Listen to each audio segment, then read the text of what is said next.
Greetings, everybody. Welcome to Saturday.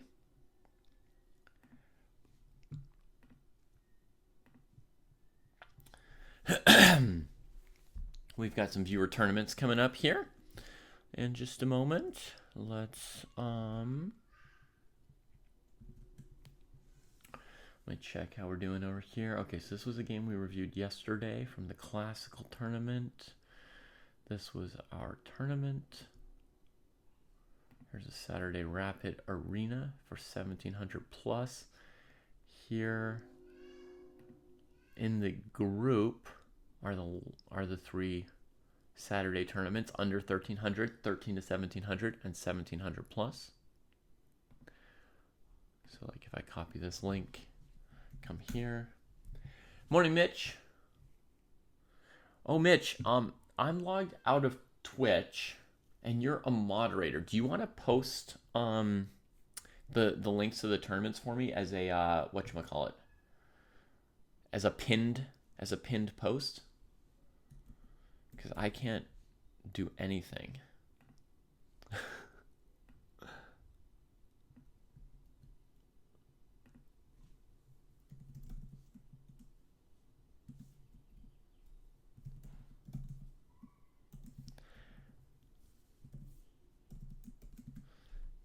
I can send you the 3 links over on Discord, I guess.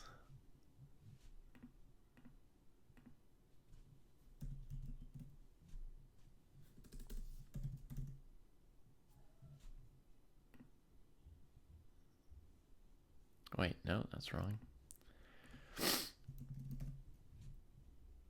What? I can't. You typed something in Arabic, Hockey Chess Dude, by accident. That's amazing. Why can't I find?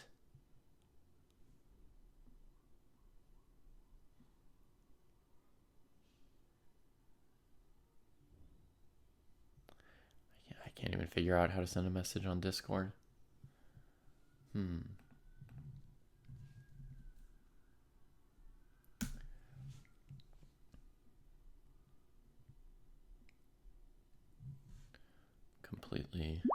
Completely owned here.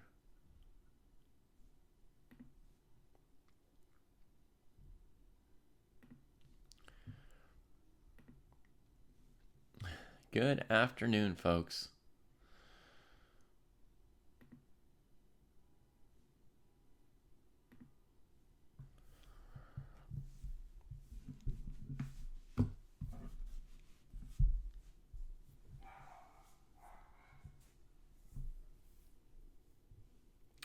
Thank you, Zero Sum.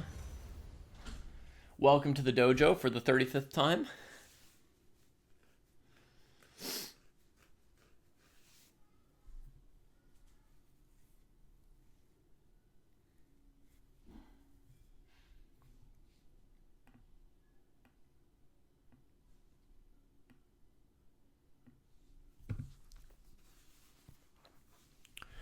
We're going to be having some 15-minute plus 5-second tournaments starting in 12 minutes.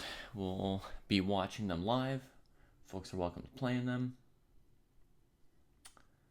There are the links courtesy of Mitch. Thank you, Mitch. Yeah, and how's life, everybody?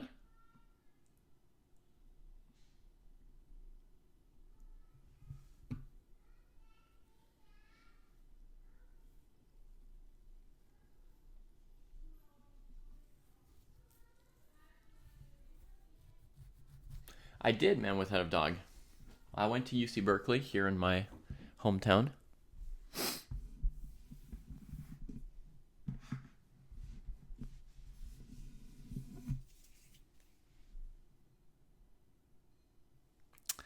Gotta go to work, yeah. That's rough, Donnie.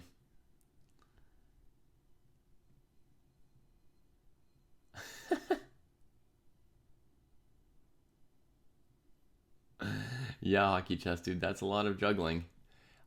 Sounds like you've got, to me it sounds like you've got your hands full. No room for a mouse.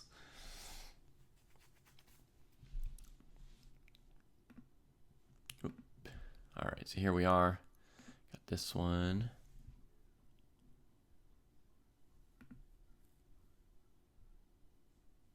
Under 1300. 13 to 1700.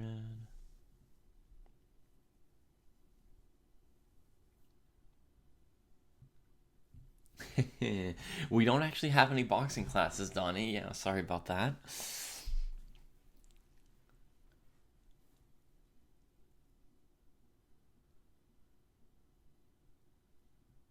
Okay.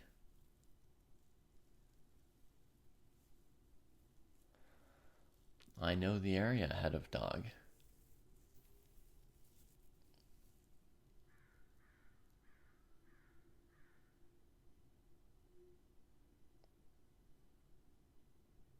Oh, General Blorp, your first Blitz game or speed game was on Telegraph Avenue.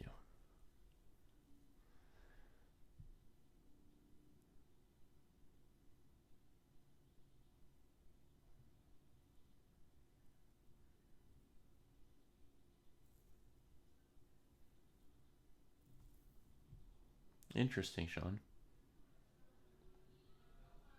Yeah, listening and relaxing is good too, Richard. This is for that as well.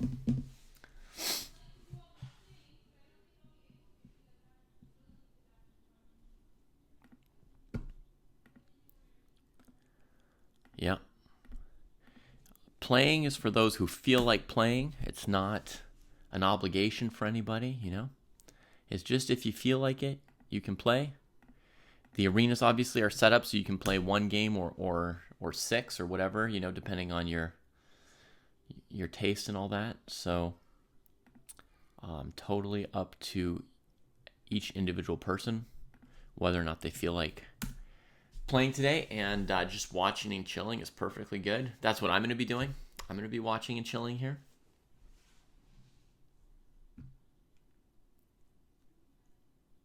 What? What's making you work that hard, Mitch?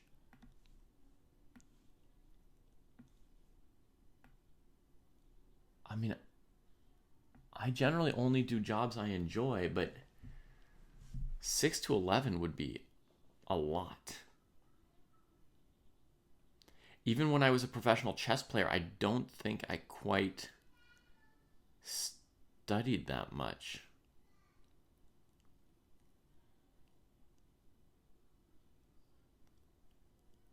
So basically, the reason is just staffing issues at work. Maybe they just needed to accept that some work wouldn't get done instead of expecting you to do 2 jobs at once. I mean, I think the most I ever worked on chess would have probably been 10 hours a day. I mean, hopefully you have time between 6 a.m. and 11 p.m. to grab some meals and stuff too, but yeah, I don't think I ever worked more than 70, 80 hours. That's insane.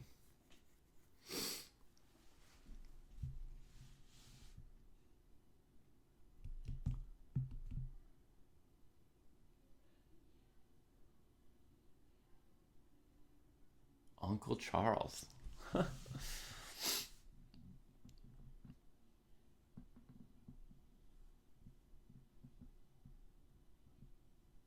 Mm-hmm.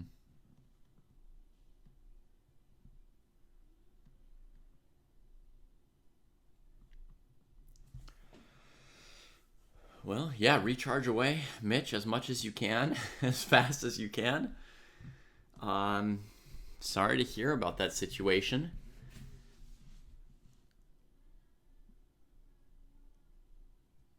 I think you're not the kind of person to ever relax or ask for much for yourself. But you might want to set some kind of limit at work, or let somebody know that the pace is a little unsustainable. Maybe you already did. Maybe that's why you've got this weekend off.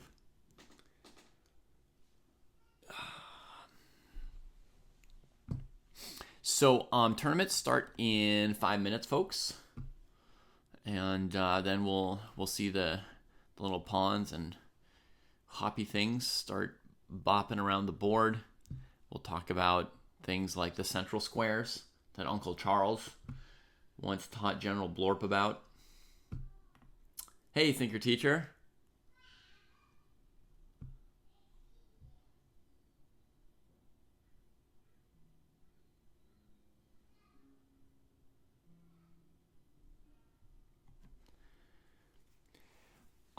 At different times in my life, different things, man, with Head of Dog. Because I probably put in, 10 hours a day on chess for a really long portion of my life. In fact, even when I was in high school, I was probably doing 8 hours a day of chess already and more on the weekends. And then when I was sort of full-time in chess for a few years, continued doing that. So sometimes it would just be analyzing the games that I'd played in tournaments. I thought you guys ate it for breakfast. Yeah, but you obviously didn't want to eat breakfast, so that's your choice.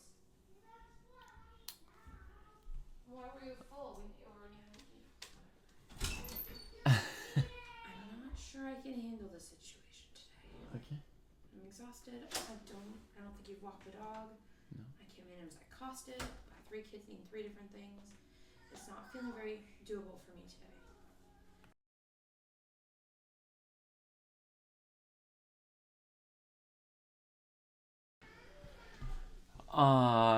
Yeah, Thinker Teacher, I saw your tweet. Thank you for that. Her milk is on the counter. Yeah, but do I have to clean it? No, it was new from this morning.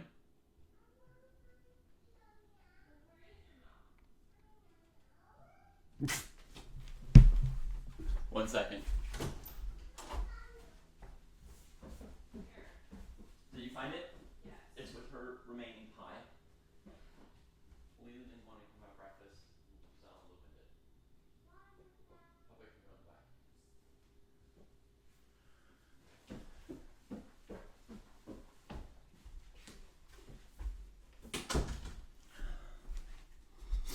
yourself some pie, Lily. You missed the opportunity to. Eric, I'm helping you not get your tires.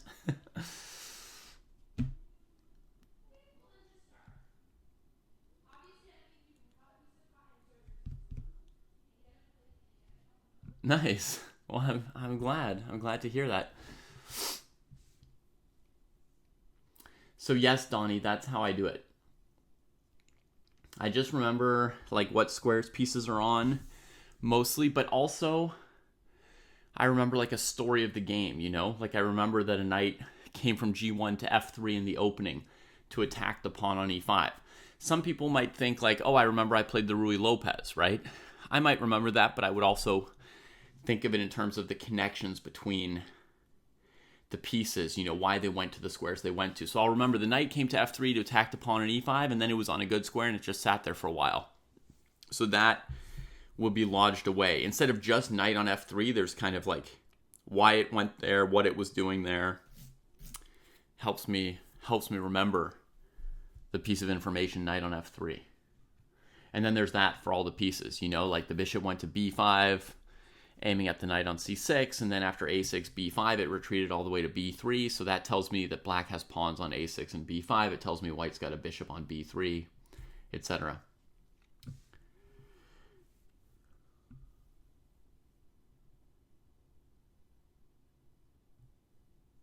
You listen to the same episodes dozens of times, Thinker Teacher? Wow. That's cool. Very flattering. Thank you for sharing that. Looks like the 13 to 1700 arena has filled up and will hold. The 1700 plus has enough people. The under 1300 is probably going to be canceled today. It looks like there won't be an under 1300 tournament.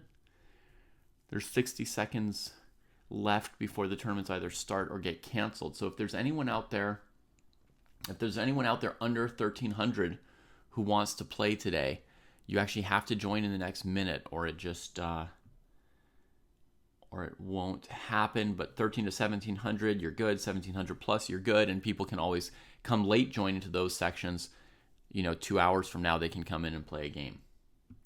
So, yeah. I, to some extent, keep a list of moves, Donnie. But not like I'm sort of thinking of the whole thing at all times, but like I reconstruct it and refresh it repeatedly based on, the story of the game.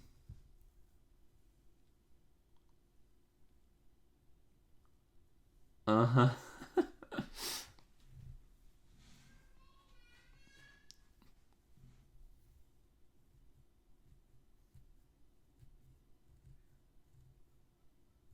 Yeah. Only according to one person, Jake.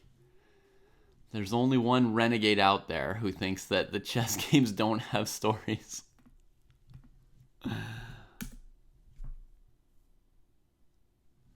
Thank you, DH Germany. That's very kind. Yeah. We're we're doing all right here. Um, we're tired because the baby keeps us up at night and then keeps us on our toes during the day. She's got more energy than us. I've opened up a couple games here. We've got my old buddy Skibix here, who I think lives in the Netherlands now via Venezuela, playing black against Abu al-Banat. And this is a c3 Sicilian. Black strikes in the center immediately, where the knight from b1 can't control this pair of squares. e5, queen d5. This is a main line of this approach with c3 and d4 for white.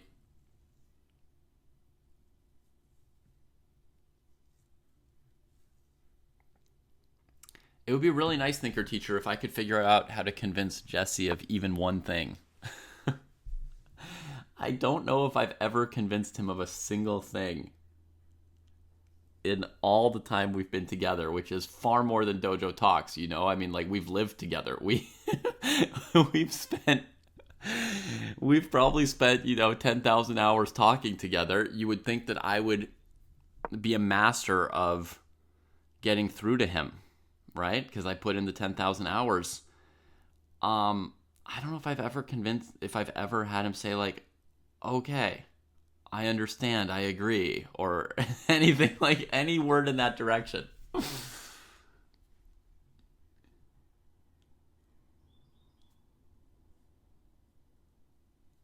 Good, Donnie. There's two of those videos, right? And they're a good step in that direction. I had planned to do 3 and got caught up in other things, but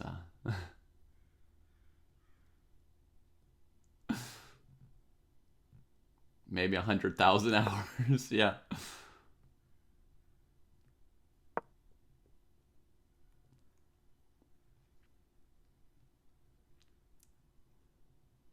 All right, Amy. Now, that here it's just 15-minute games, so it's going to be pretty hard to write down all the moves. Friday night, it would be easier to practice that because we've got the sort of slower time control, not the sort of slower, the actual slower time control.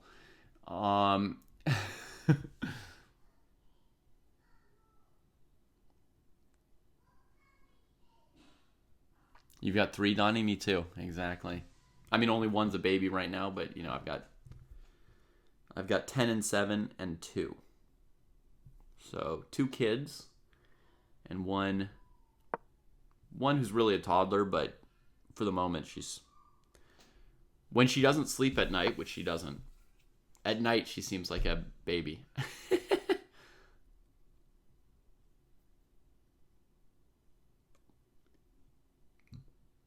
Hey, Stan. Grüß dich, grüß dich. Wie geht's? D4. Yeah, so white still gets this piece of the center, but black has traded the E pawn before this pawn got here, so it's a manageable central advantage for white, right? A little bit of extra space in the center, and very often white will end up with, after cd4, an isolated pawn on d4, which will be like a slight disadvantage because it can't be protected by other pawns, and nor can it have a friend come up to c4 and help it advance.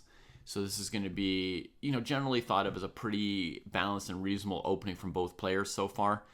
They're both fighting for the center and developing fairly quickly, as you might see, right? There's not a bunch of wasted moves on the side. This move here, this pawn move, was a pawn move on the side, but because it threatened to win a bishop, white didn't really lose any time because black just had to move the bishop a second time. That sort of commits the bishop to one area of the board. It's called asking the question. When someone's got a bishop on g4 or b4 and you play a3 or h3, you're asking the question. So the bishop chooses its answer to the question, and white continues with both central control and development. And knight c6 is just mildly risky compared to maybe playing like bishop e7 and castling a little bit faster. You just have to watch out as black that some central action like c4, d5 doesn't start when you can't yet castle. You don't have to be castled, you have to be ready or able to castle, yeah?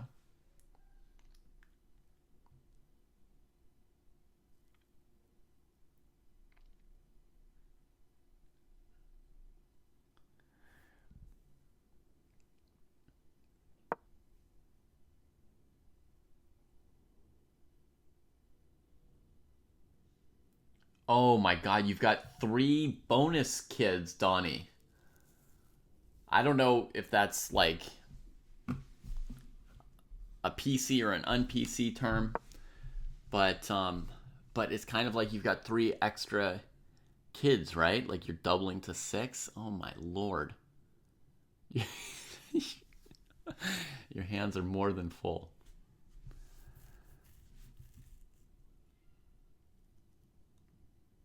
So thinker teacher, when you were starting out, you thought 99% to 100% of chess was tactics, and you trained that way, and you ran into some limits. Yeah. Chess? Wow. A 22-month-old calling for chess?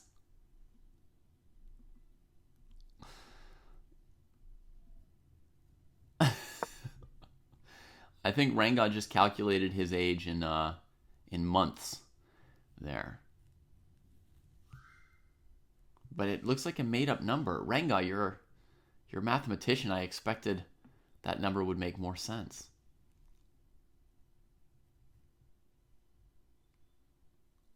It should be like somewhere in the 400s or something, right?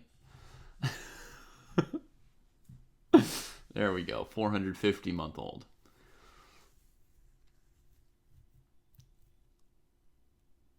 Right, Hockey Chess? Dude, I was ready to trust him too, and then it just didn't pass the sniff test, I was like, that would make him, in the range of 150 years old. All right, have a good one, Donnie.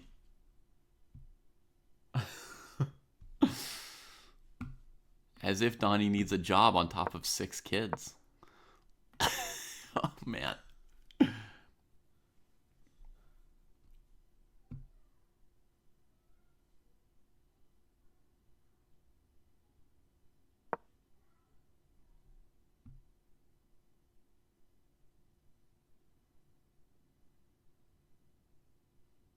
"16 moves in each position." Yeah.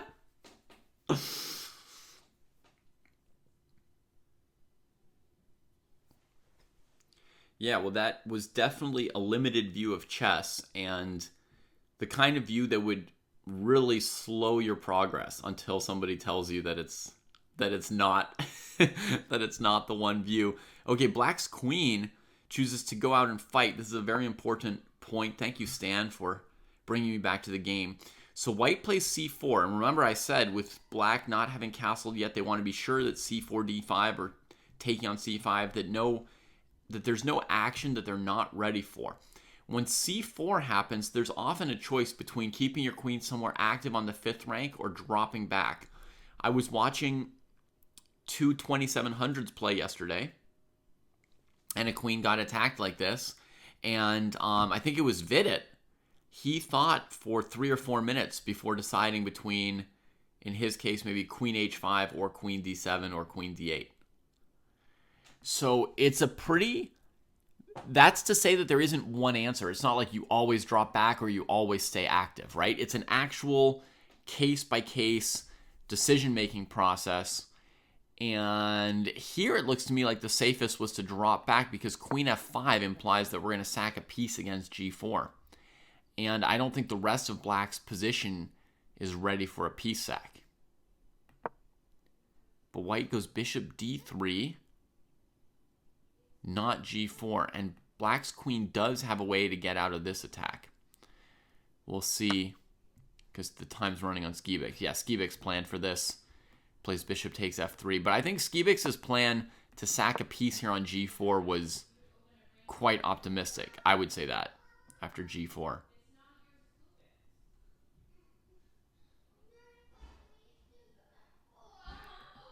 You know? But bishop d3, bishop takes f3. This is fine. If white takes the queen, black takes the queen, and actually black will be up a piece. You guys can calculate out the captures and stuff and see if you can follow that. But bishop f5, bishop d1, I tell you in advance, the answer is black's up a piece after all the captures or runnings away are done. Or white takes on f3 with the queen, then your queen can take on d3. Or white takes with the pawn, and then the black queen's got all these spots over here on the h-file freed up. So bishop d3 was definitely a miscalculation by white, actually. That was not the right approach to this. It feels almost like white overlooked bishop takes f3 from black and didn't have enough respect for what Skibix might have thought of before playing queen f5.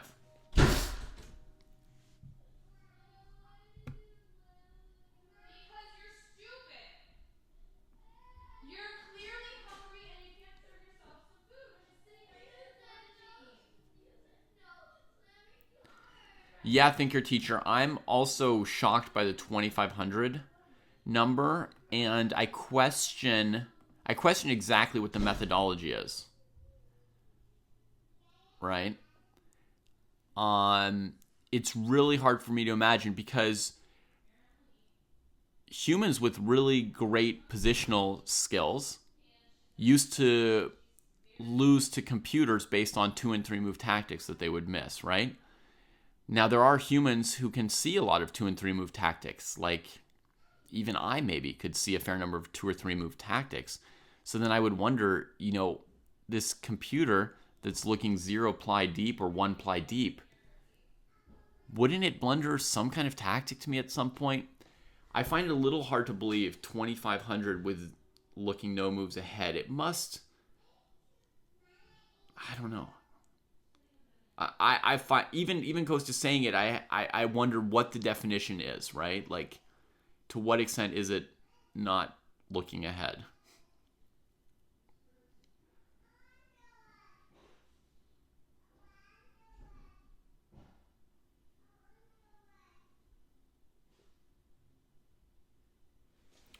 Is that true, man with head of dog? That's also mind-blowing, huh?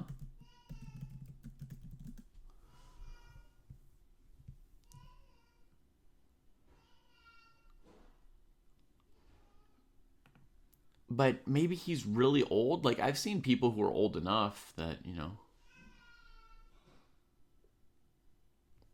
birth year 1947. So he's almost 80 years old. Yeah, I mean,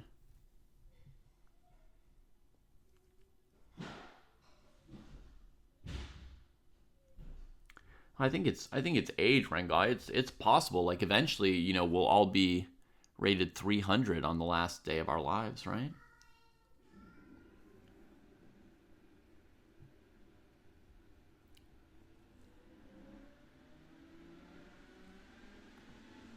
Is white now tanking about bishop takes f3? No, white took on f3 after a couple minutes, and queen h3.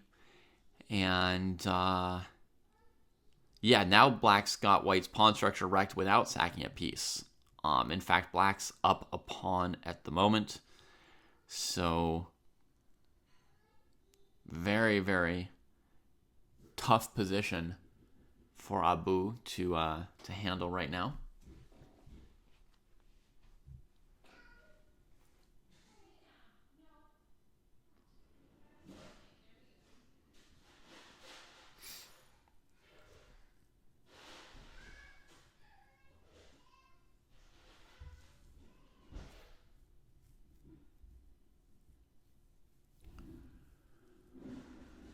Yeah, there are people who've played world-class chess while being insane. That is definitely true. There are people who've gone insane and still played chess very well. But going insane is different than getting super old, right? And hitting a point where, in some ways, your brain doesn't do its stuff anymore. White develops the knight, but black takes another pawn while hitting the bishop. That's painful. I think you have to do something about this tension as white here, but it's all just kind of going off the rails. As black claims another central pawn. And, the position should be winning for black here, now that they're up 2 pawns, but it's a question for black of, what do we do with our king? Do we try to press an attack against white's king? Do we try to safeguard our king? How safely or how aggressively do we play, etc.?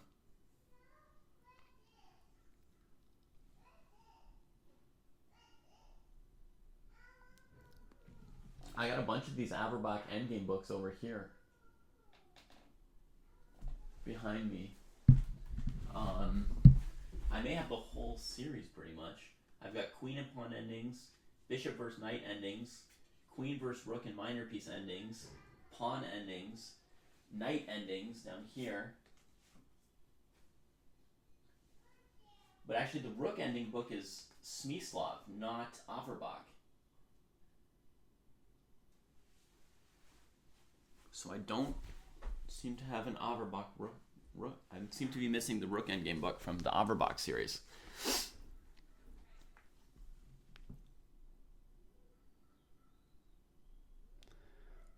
No, I have not played a tournament game with a migraine.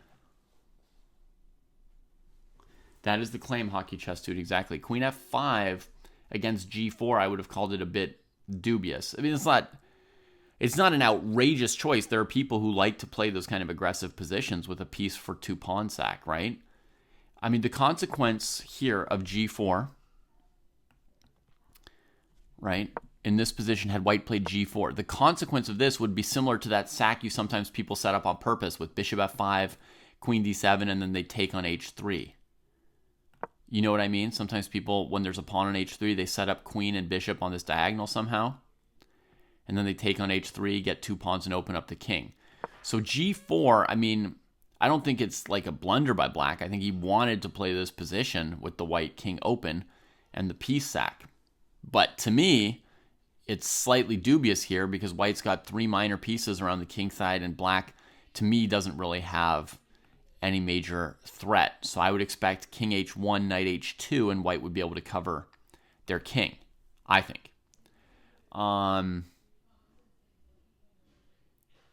But I mean, maybe I'm not giving Skibix enough credit. Maybe Skibix calculated this variation here, threatening mate, here blocking the bishop, queen e3.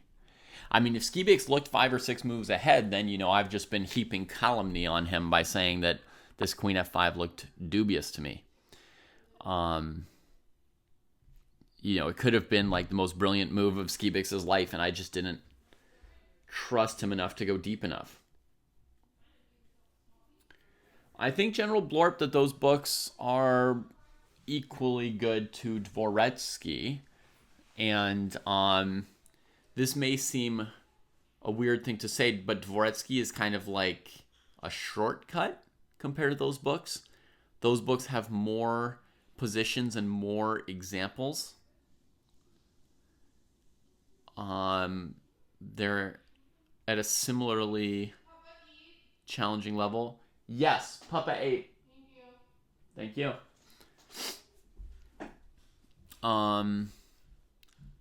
They might include some, I would say they include some easier examples. So they're not as overwhelmingly difficult as Dvoretsky. I feel like if you're not a master, you can't even get started on Dvoretsky at all. And these books have, some material that you could manage, and then some material where it would start to get too hard for a non-master. But I would say overall, like the Dvoretsky, I feel these are books for people who are trying to become professional chess players. You know what I mean? Like, Silman's Silman's endgame course. Maybe it's called comprehensive endgame course, but Silman's endgame course that we use in the dojo training program. I feel that is something that somebody who's 1500 and wants to be better at endgames would reasonably read some parts of that book and remain 15 to 1600 but a bit better at endgames. So I think if you're not trying to become a professional chess player, that's a much better choice for you. And I would say these, like the Dvoretsky book, are really only for people aiming to become professionals, or maybe it's your hobby, but you're trying to reach a professional level, even though it's not going to be your job.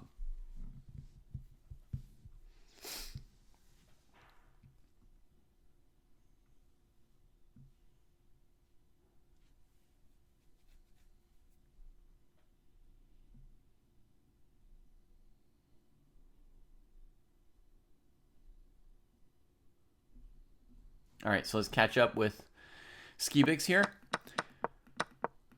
Grabs this, gets castled, playing it safe by tucking the king and not going extreme aggression. I 100% approve of this. I also really like putting a rook on d8 to support this strong pawn and maybe prepare the move bishop d6 to try and break up white's bishop pair. That's my favorite mini plan for black in this position, was rook d8 followed by bishop d6. Oh, and look at that. Skibix went straight to it. Got some trades done. Beautiful, crushing position. Uh-oh, you've got chess books that look like math books. That might not be the most enticing place to start. You might need to look among them if there isn't one or two that's a little more fun than that.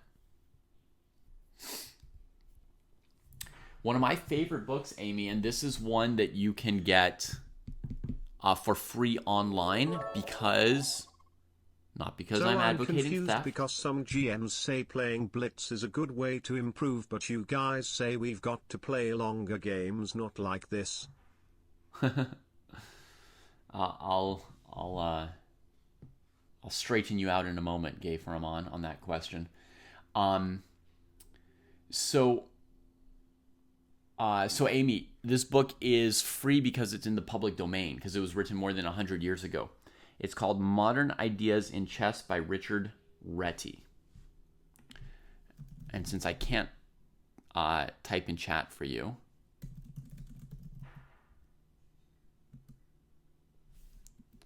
I'll show you via Google search here. Modern Ideas in Chess. Modern Ideas in Chess, Richard Reti, Google Books. This might be a way of getting to this fun book.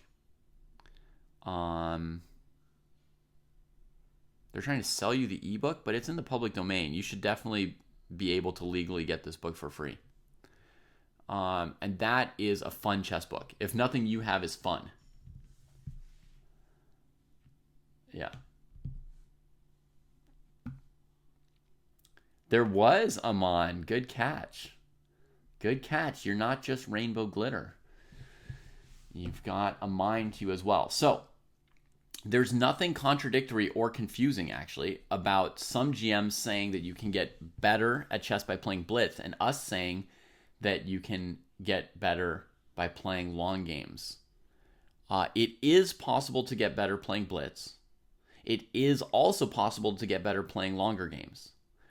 Most people will improve more by playing longer games than by playing blitz games.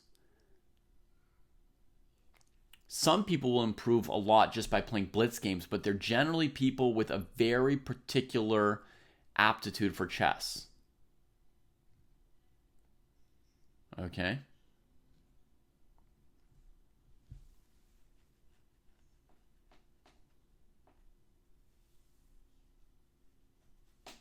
Yeah. I figured you would. You're a sharp cookie. There are lots of people who've gotten better at chess nowadays. Lots of modern players who've gotten better by playing blitz. some possible threats against h7, but so far Skibix is holding everything together very solidly, so I expect a move like h6 that handles that kind of a threat. g6 is the choice. Okay, so rook h4 is going to force another little weakness.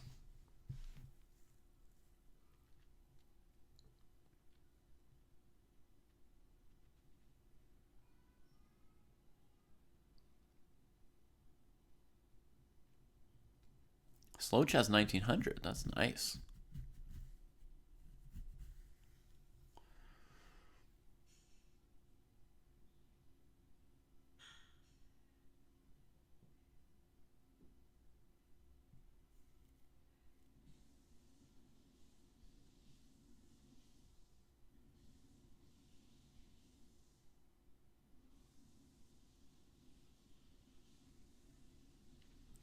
How are people supposed to learn to calculate in 3 minutes? Yeah, I think blitz players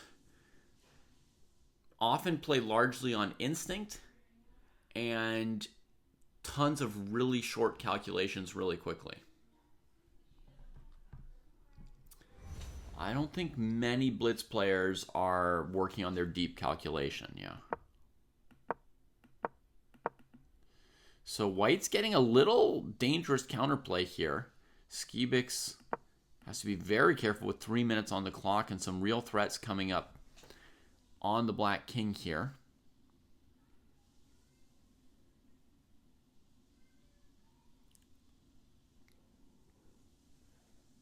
I think it might be time to play pawn takes pawn and let the rooks in, but that requires some calculation for sure.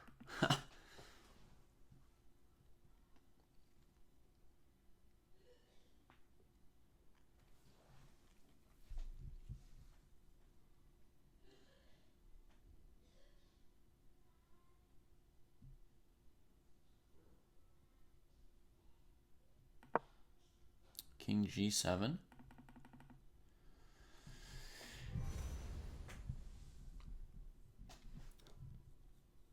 A lot of people do, Jake, but not all people.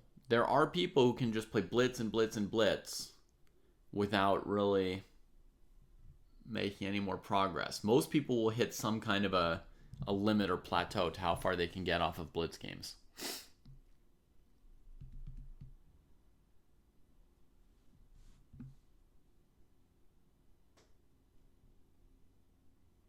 Hikaru is somebody who got very good mostly by playing blitz.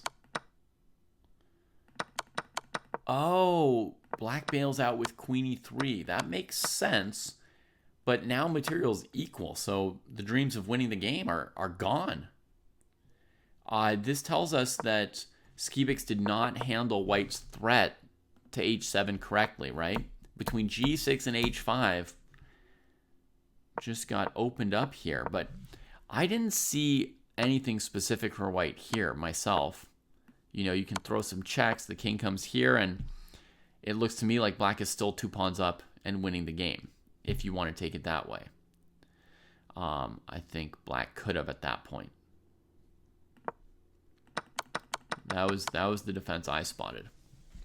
Now we get into a fairly equal rook endgame. We'll see who's got the skills for the endgame. This rook check is not a very good move, but white didn't find the reason why. The reason why was the very, very brave king e5. And because you're attacking this rook, black can't go rook e3, and the rook's actually tangled up on d4. That's uncomfortable. You have to actually spend a move kind of withdrawing your rook, and then white can check here, and now the king's got access to f6 as well at some point. So yeah, that would be an interesting option for white. That would be a little hard for black to handle. Instead, white retreats the king, so now black is pretty safe. And I think you're looking at doubling against the f pawn here with this move, rook c3.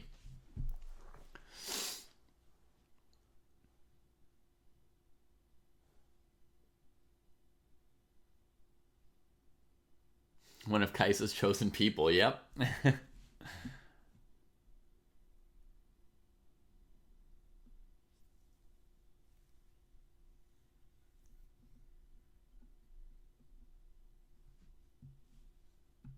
Bobby Fischer teaches chess.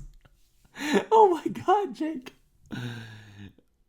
Maybe we looked this up and actually the numbers aren't so clear, but that's one of the most sold books in chess history.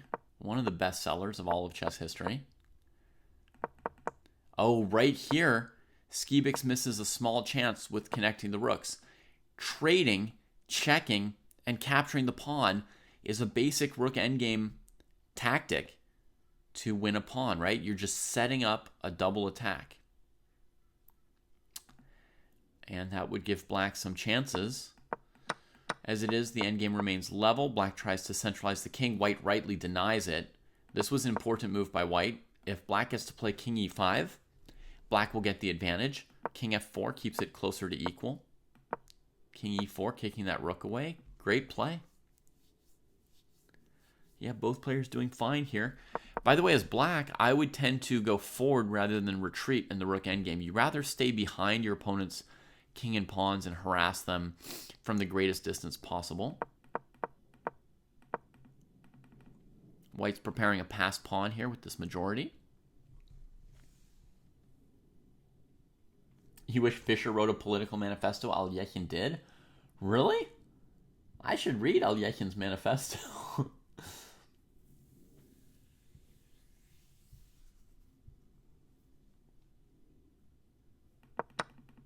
There's the passer. Now, white could go straight for the passer or go for rook c5 with the idea of, the rook getting active at a5 or c6, trying to tie black to this pawn and eventually remaking a passed pawn over there. It's a tough call. I think you've got slightly better chances actually if you take with the pawn. But it's a very, very close call. Rook b7 trying for active defense. a3 seems like an evident response. Then maybe king d6 getting closer. Rook a5, rook b6 is a better square than rook a7, right?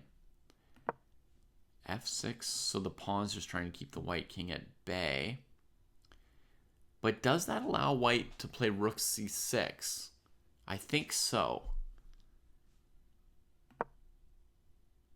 f4 played.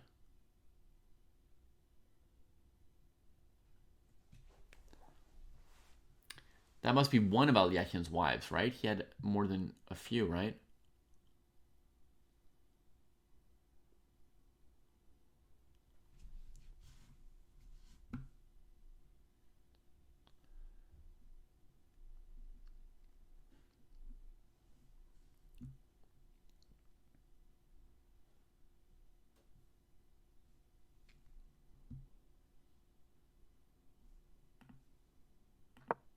Rook b6.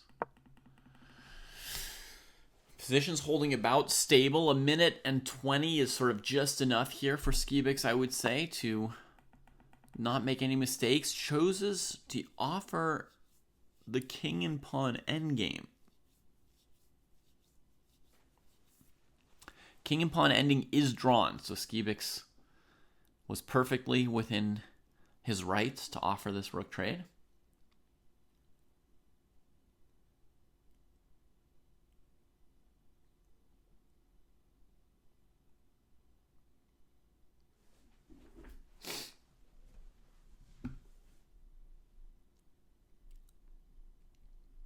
So Marble, to describe my thought process would be very complicated because I don't have a set thought process. It would take a while to try and explain my thought process, but at least I can tell you I don't have one set, algorithm or checklist or anything like that. Yeah, Stan, I can tell this king and pawn ending is drawn in about 1 second. So after a4, black can play e5. And if white trades, then white only has pawns on one side of the board, not enough to win. And if white pushes f5, then the white king is tied to the e pawn, and white can never win the game. So that's as far as I calculated was a4, e5. And then I was done with it, yeah? To some extent, everybody has to approach it on their own marble and come up with their own way, because even though like a bunch of grandmasters will all suggest the same move in a given position, like they'll all see this e5 move, the way that they get at it and the way they understand chess is actually different for each of them, based on different strengths and weaknesses that they have. Hi, Johan. And so you kind of have to come up with a thought process over time that matches your own mental abilities. You know, like I think a lot of times they ask,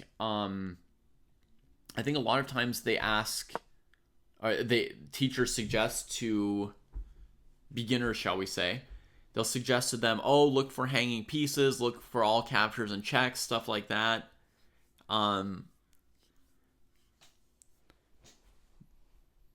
But I've never used or suggested those kind of prescriptive step-by-step approaches.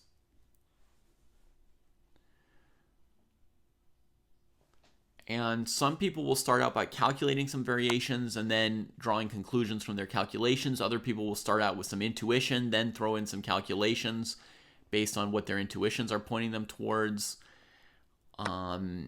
Some people, which direction they go will vary by position. Sometimes you start with candidate moves. Sometimes you start with assessing imbalances and then you come up with candidate moves. Sometimes you just stare at the ceiling till inspiration strikes you. Honestly, like I think it really varies player by player and even position by position for the same players. No, that's not a candidate move. That your coach thinks that you don't yet really see fully the board, you know, what pieces are attacked or not attacked. I'm not saying whether your coach is right or wrong, but they clearly don't think that you have a full view of the board.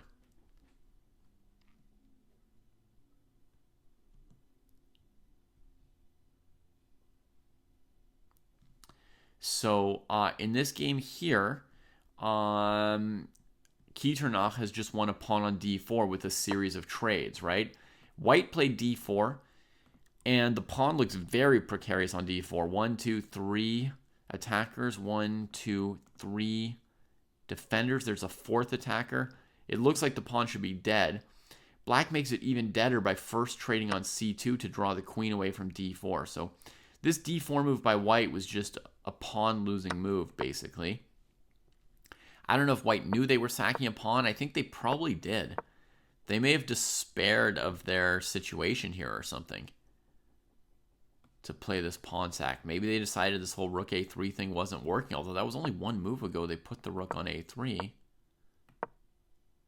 And then they decide it's all not working and they sack a pawn. But okay, black wins a pawn here.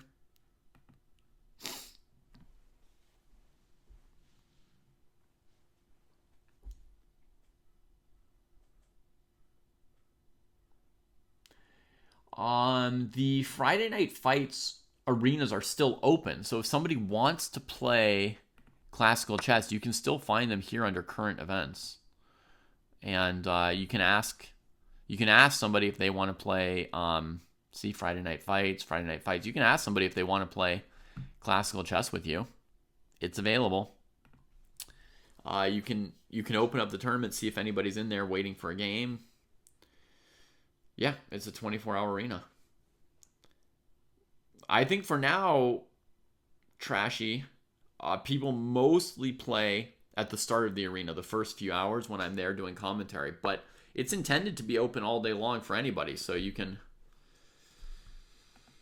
try and, you know, get people into it. A link to it, I mean, you have to go through Chess Dojo Club. I can't share the link right now because I'm logged out of Twitch. I can't send you a chat or anything. You would have to rely on your own ability to find your way to the Chess Dojo Club. And from the club, it's pretty easy to then find the link.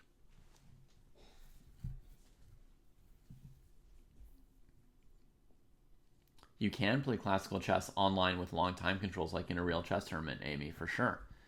We do that every Friday, right? You've participated in that before. We play 90 plus 30 games. And that's what Trashy was just asking about. Those tournaments are still open right now. That's these Friday Night Fights tournaments.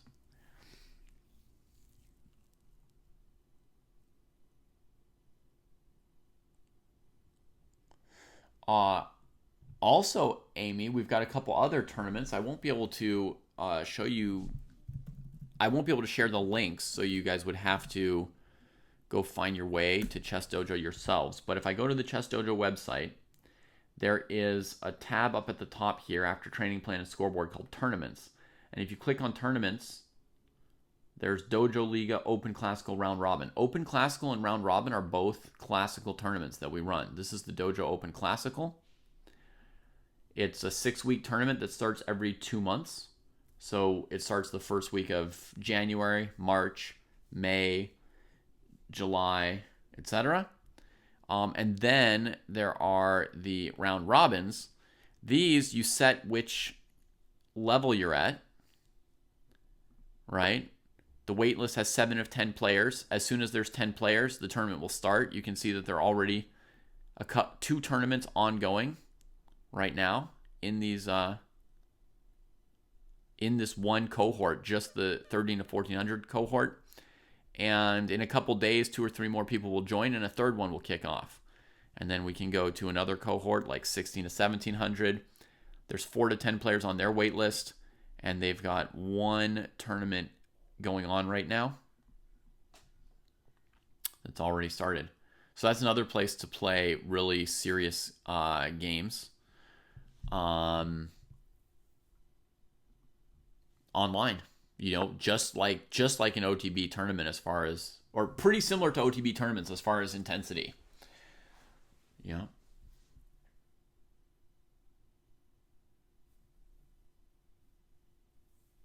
I hear you, Far Eastern, but I have been outvoted at this point on that time control. So I think it's gonna be 30 plus 0 for the foreseeable future. It's been much debated. It's not that your opinion or vote doesn't matter, but enough people have voted in the other direction as you to convince Jesse and Kostya to have that current time control. But that you're allowed to play, for example, a time control of 25 plus 5. It would count just the same. You just have to convince somebody else to play that time control with you, right? But opponent by opponent, you can suggest 25 plus 5 or 20 plus 10. If the increment and total time add up to the same amount, it counts approximately as the same time control. So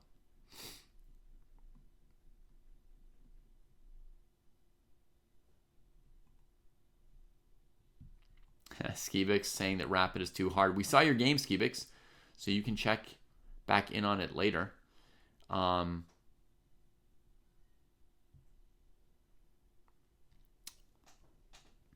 Falk, wie geht's? I like Absolutely, your commentary. Aman. I'll have to make coming here a habit. Hopefully Smile. We haven't straightened you out too much today. So let's see how Kieternach is going to do with the extra pawn. We just saw Skibix unable to convert 2 extra pawns when Skibix's opponent Abu managed to whip up some counterplay. So we'll see if Leviathan can make the task difficult for Kieternach or not. Kieternach does take it to the endgame with this forcing move Queen D1. And then I would expect the next move, likely C6 or Knight D5 is going to be the choice after the Queen's trade. Play 2 hours a day and do a lot of puzzles. It's a decent start.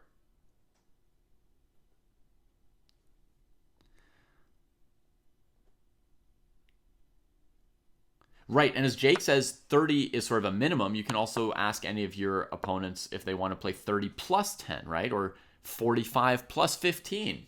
Any time control you want, right? It's just a minimum guideline or suggestion by which, and honestly, it's a guideline. It's not even, we say it's a minimum guideline, but if somebody played a game 29 plus 0 instead of 30 plus 0 and then, enjoyed playing the game and then studied it, it would be good for them, right? But I would definitely say if you can find people who want to play an even slower time control with you, we would recommend that. Slower seems good. Trashy, it means that on average it's going to be the same. It's going to be a lot faster if you have a miniature, and it's going to be a lot slower if you have a long endgame grind, right? So it's going to depend on the players. All right, good progress by Leviathan. Look what they've done with Black's pawn chain. It's in the wrong order for making a passed pawn, right? So White has not neutralized Black's extra pawn, but has really reduced its power for the moment. We'll see what Kiternach is up to with Knight D5. I have a thought that they might have a very good idea in mind here.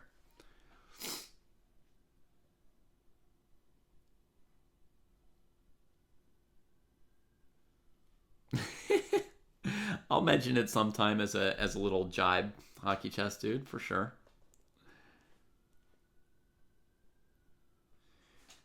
Fair enough, Far Eastern. Yeah, I mean, you are certainly within your rights also to try to work on that weakness of yours, right?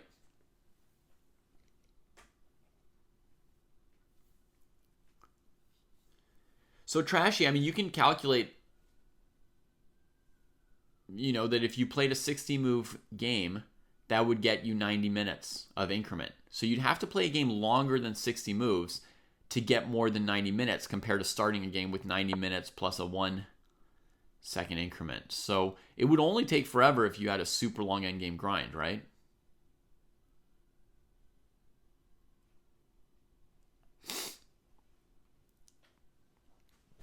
And you can also do a mix, Far Eastern. You can play some games at a faster time control to work on your time management problems, and some games at a slower time control to work on learning chess. All right, over here, Kiternach is revealing the main plan, right? The knight is going to maneuver to kick the rook out of blockading the pawns. If there were no knights on the board, if this were a pure rook endgame, Black would have a hard time making progress right here in this position. But maybe there'd be a plan like rook here, rook c7, rook a4, or rook here, b3, rook b4, rook c7, rook b3. But it would be very hard to make progress, and the endgame would be a draw. With knights on the board, there's a lot more winning chances for Black. So this knight digs the rook out of here, and now Black could play c5, kind of improving the pawn structure. For the moment, Black tries knight d3, looking at this pawn on b2, but there's this move rook d1 that I would be very worried about if I were Kiternach, sort of tying up these two pieces. For the moment, we get rook c2. And now plans for Black. You could play f5, gaining space, kicking your opponent's knight around. You could play c5, improving your pawn majority, or you could start centralizing your king f8. Those are kind of the three plans. If you keep twirling around with the rook and knight, you're not going to achieve anything more with those pieces. That we can say.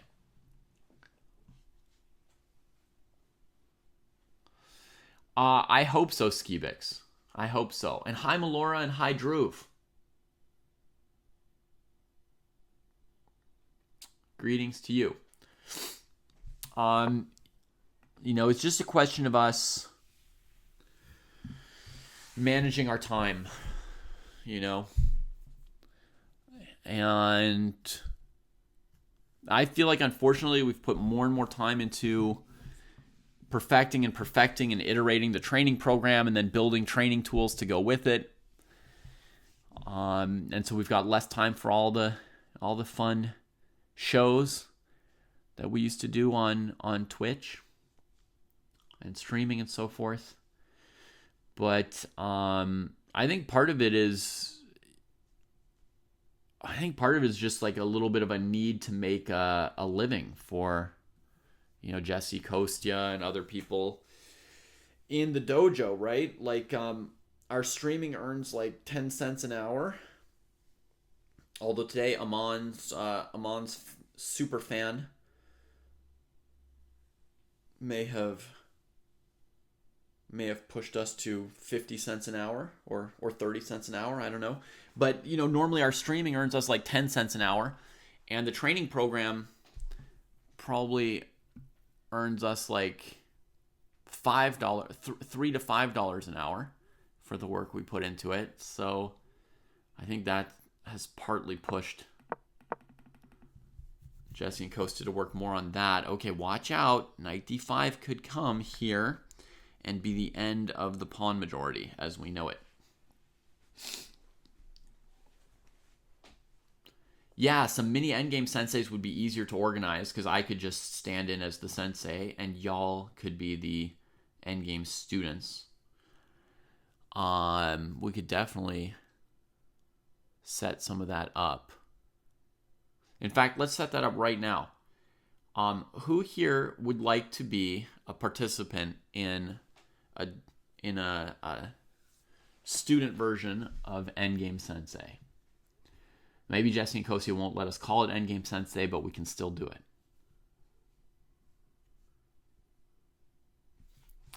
Why Rook D1 is scary when there is Knight E5 to get out of the way of it. So there is a way to unravel it, which is, I guess, not a problem. Oh, Amon's hyperfan gifting a sub somehow perfectly to one of the two players we're watching, Hiderna. That's nice. Very nice. We could call it Endgame Chumps instead of Endgame Sensei. Sure. Yeah. There we go, Skivix. We'll call it Endgame Chumps. So yeah, Stan, there's no particular follow-up for white. It's just that black's forced to retreat. We come back here and you can also leave the knight on d3 if you want. White's not taking it. White's not winning it because you always have a way out. But it's just restraining the black pieces so black can't make progress. Like I prefer not to be lined up.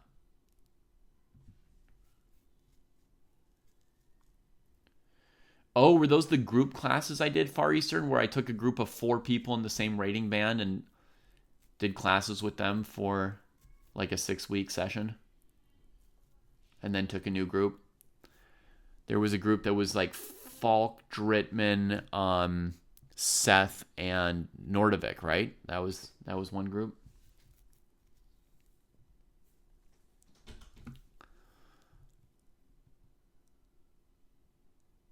Yeah, I miss JB as well. She was lots of fun. Those were great sessions for me. Lots of fun. Far Eastern, do you remember when we had that group that you're mentioning play the game of Sin? Do you remember that game? That was hella fun, right? That was not something that I had used previously in my chess coaching. It was like a training I came up with for them, partly because Nordovik was playing the opening so badly. It was partly invented for Nordovik, that game. But that was kind of like a version of opening sensei almost, right? The Sin game was kind of like a version of opening sensei, right? Because it's like you're not trying to play a whole game, right? You can't practice your end games as effectively by playing hundreds of full games, right? So we play some end game sparring positions, and that little opening mini game was cool. Wait, doesn't Leviathan have Knight E7 just saving this end game completely?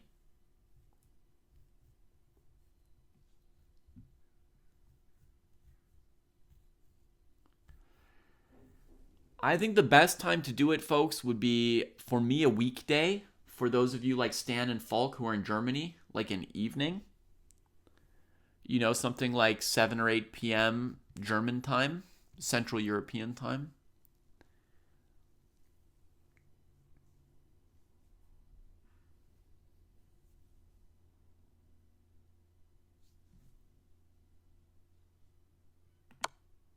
Knight E7. There we go. We're back in fairly equal territory, or did Kiternach see further than us? Knight A4, seemingly unstoppable. I wonder if white should have taken this pawn instead of that one. So against Knight C5, you could come here, here, but now B2 is hanging. If you go B3, Knight C5, and you're still you're still in trouble. Wow, Kiternach somehow still keeping the fight going here. Knight e5 to c4.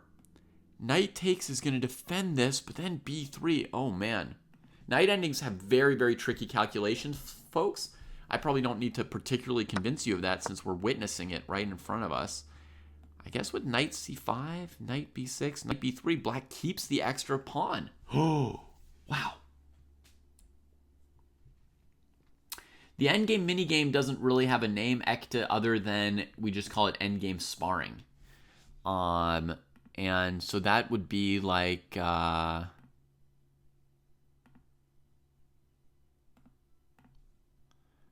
over on the dojo, we've got this set of sparring positions. And so I could go to endgame sparring. And then for any given level, you can't fully see the screen here, I'm sorry. But, it's sort of by level. There's a 1 you can't see, so this is like 1700 to 1800. It starts at 1000 endgame sparring in our training program. But we could open up like 1500 to 1600, and they've got these two positions. And endgame sparring would be you would play this position with white and black against another player. Time control 5+30. You play a 4-game match against somebody within 100 or 200 rating points of you. You have to score 2.5 out of 4 to check this position off. If you score less than 2.5 out of 4, you got to do it again. And then there's a second position over here you can't see as well, but it's basically 2 rooks versus bishop and knight. Or sorry, 2 rooks versus rook, bishop, and knight. And then at each level, there are some positions, and as you get higher, eventually there are more positions. So like the 2300 band has 4 of these sparring positions to work on. We just call it endgame sparring. It's a good way to improve your endgame abilities.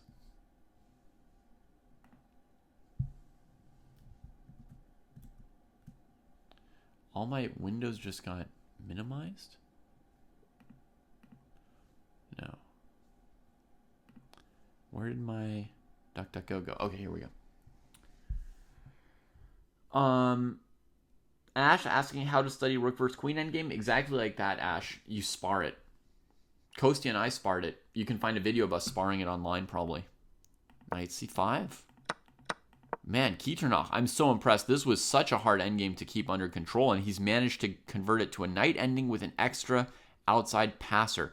This position is surely winning for black with very best play. Not that that's guaranteed for either player in such a difficult endgame, but it is, in theory, a winning endgame. Black goes and tries to get the A-pawn going. Can black take the knight? Pawn takes and head back here. No. They've got to recapture. White knight moves. Black's going to want to push this, I think. And then white's going to try and probably sack the knight and try and trade these 2 pawns before the black king and knight can get back. But I think black's winning after a4, knight a4. White might also wait and let the pawn go a little further and try and get the knight back around. We'll see. Knight c5, trying to keep the knight from centralizing, I guess. I think coming across this way to try and defend the pawn, you definitely lose because black pushes the pawn faster than your king can get there. Even if they don't, once your king gets here, black can attack these 2 pawns and win. So I think the best defensive attempt for white is trying to trade these pawns with these kind of moves.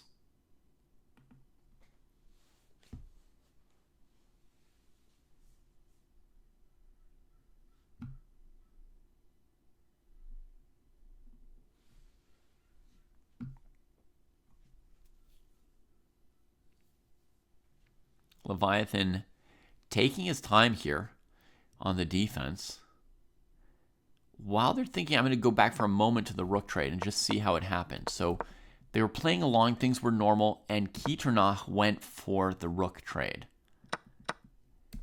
I think Kiternach was a little bit lucky because I don't think anyone at this rate, I don't even think Kostya, Jesse, or I, are kind of like mid level. I don't think we would have calculated all of this with certainty in a rapid game at this kind of speed. What I would have probably done is brought my king more centrally at some point and then gone for something like rook d7 when the position's under control. Overall, a rook trade is good for black, but it looked like knight d5 would equalize the endgame, and it didn't. Kiternach comes out ahead. Anyway, after knight d5, there was also knight c5 for black, right? And if knight takes, looks pretty good for black. Okay, let's try and catch up with the game position. So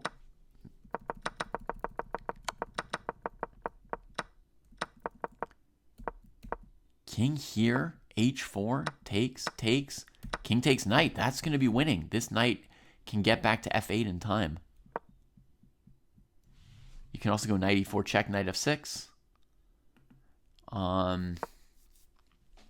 But yeah, knight e6, h6, knight f8 is clear enough. And then you run the a pawn while the king tries to get to f7. But yeah, white agrees and concedes, and that's an endgame win for Kiternach. Wow, quite the knight endgame. Melora just beat a 2400 rated player? Good lord. Melora. Bravo.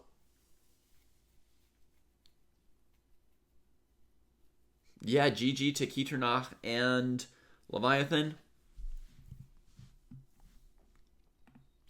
And let's go grab another game.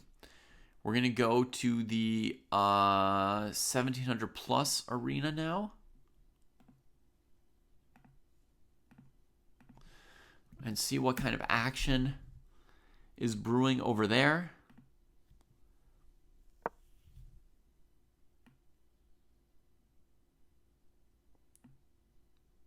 Melora has won a game.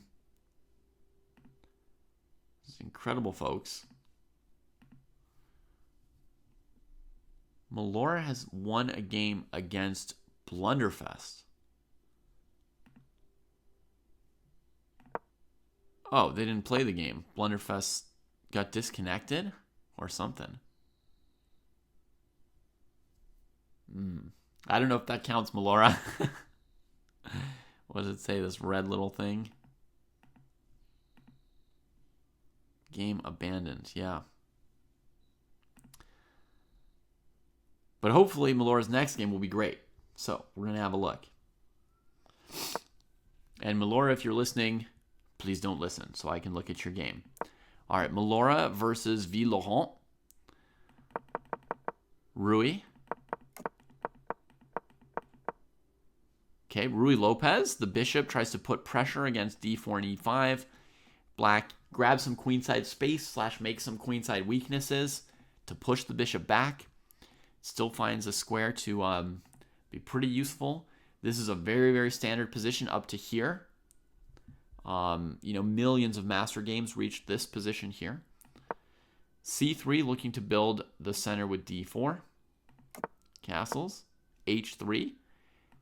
You can play d4 right away, but after bishop g4, you tend to lose control of d4 as white because bishop f3, queen f3, you just can't quite hold the square. So normally then white plays d5, abandoning like this kind of center, grabbing space. Anyway, it's a whole thing. It's possible, but h3 is played so that you could play d4 and just hold the pawns next to each other. Right? So we see that come up. Black grabs some more space to try and justify the space they already have. Queen c7, using that space to defend the pawn. If this pawn were on c7, you see we wouldn't have a good way to hold the e5 square here. Knight d2, bishop d7, knight f1. Yeah, this position has been played. Still major opening theory. I think I played a Bobby Fischer versus Paul Carey's game from this exact position and variation in solitaire chess out of Kasparov's great predecessor book.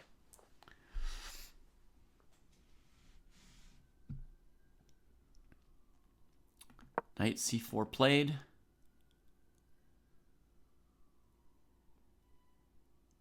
And if it gets poked, it's going to come back to b6 now, I think, and cover d5. Because white likes to go knight here to here or something. And man with head of dog knows more about this variation than me and tells us, and I repeat this man with head of dog partly because there's people on YouTube who can't hear you. Man with head of dog says this bishop d7 move was kind of a specialty of Petrosian's, and that Mihail Marin says there's a big choice here between knight c4 or rook e8 as kind of two different main lines for black here, and calls it the Petrosian variation. So here Laurent chose knight c4, and white goes d5, taking that space. It is Far Eastern. Just the Chigorin Ruy Lopez on its own is like a sandbox you could explore forever unless you were a grandmaster with a supercomputer to help you. And then I guess maybe they start to trace the main contours. How do you know all that by heart, man with head of dog? Telling us that after d5, Petrosian played the brilliant move knight b6 against Kasparov. And the idea is if the bishop comes out, you would then play knight back to b6, but you're getting out of the way of this b3 tempo. And I guess if b3 comes, there's something else black wants to do. But I don't really know if this is desirable for black or not. It's a typical operation, but I just don't have the experience in these positional Ruy Lopez lines.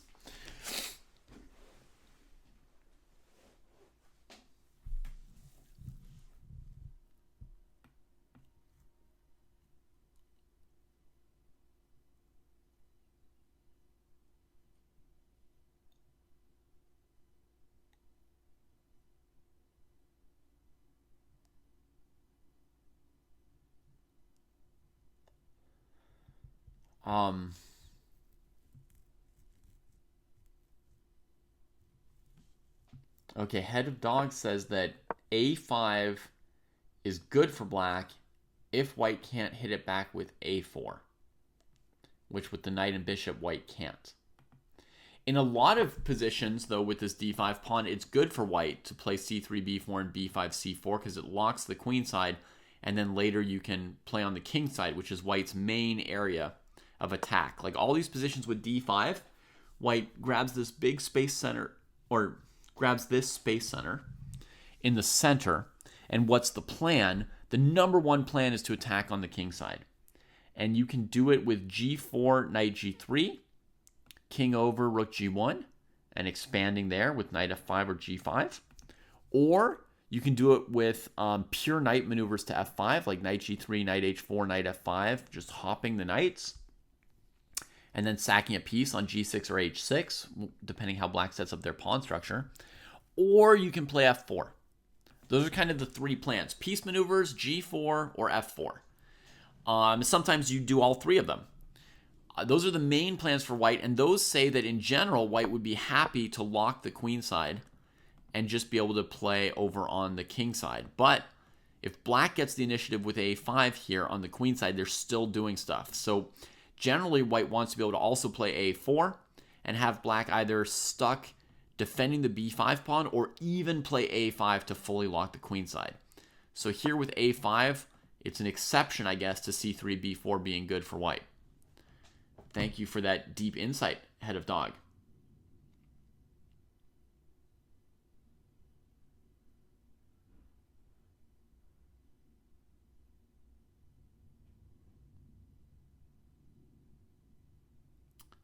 What's the CTCL, Falgri?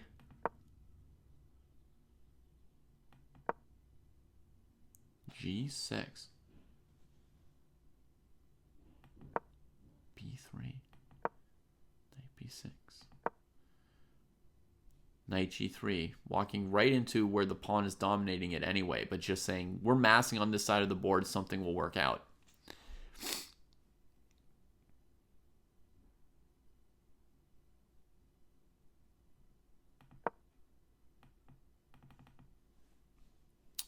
All right, so against bishop h6, black just puts the knight on g7. Often a bad square for a knight, but in this line, not too bad. Happens pretty commonly. Chess Classical Team Tournament. Okay.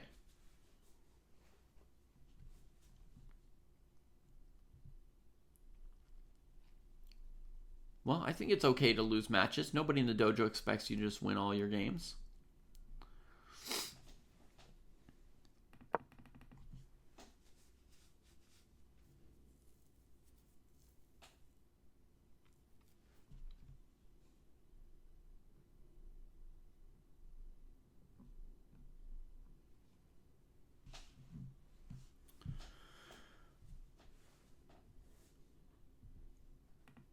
So, Amy, you got like an unusual opening very quickly, and then you and your opponent didn't sort of know by heart what you were doing. Chess.com says you made some weak moves. Okay. Possible. Certainly possible.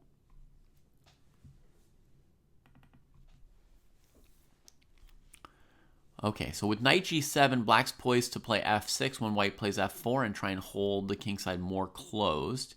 Queenside's still not shaped either, so there's a lot of options for both players in this position. These positions here are very confusing for me personally.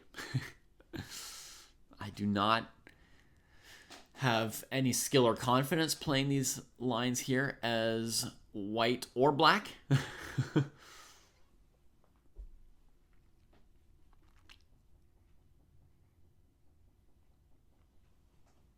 I guess I'd probably play knight h2 f4 though. Just because I don't see anything else, any other plan I know that looks plausible here. So I would go for the only one that looks plausible. I mean, I'm not set up to play g4, right? Since I played knight g3 first, and I can't really maneuver knight h4 because it would be hanging. Going to g5 is kind of pointless because black can always just e6 me, f6 me out of there. So that's the plan I see. Knight h2 and f4.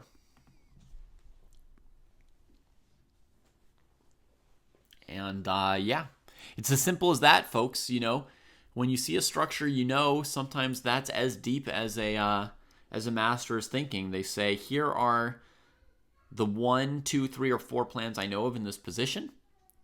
And then they just see like which of them seems logical here. Sometimes there's more than one and you have to do a more careful weighing, but sometimes it's just clear that a couple of those plans don't work, and then just by elimination you just say, okay, well, I'll just do the one thing I know how to do. You know, I'm going to play f4. If I were black, I might think the one thing I see to do is to play a5, a4, so I might do that. You know, I thought about this move as well. First, just getting on this diagonal makes sense, supporting c3, connecting the rooks. This is a fine all-purpose move that can deal with some of the things black does on the queen side and can help some of the things white does on the king side. So to me, it's fine. But I would still then be playing knight h2 and f4 next, if I play queen d2.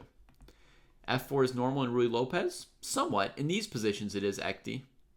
Not all of them. The Petrov defense is playable for beginners. Yes, absolutely. Every opening, by the way, is playable for beginners, Richard. With, I don't know, minimal to no exceptions. I mean, yeah.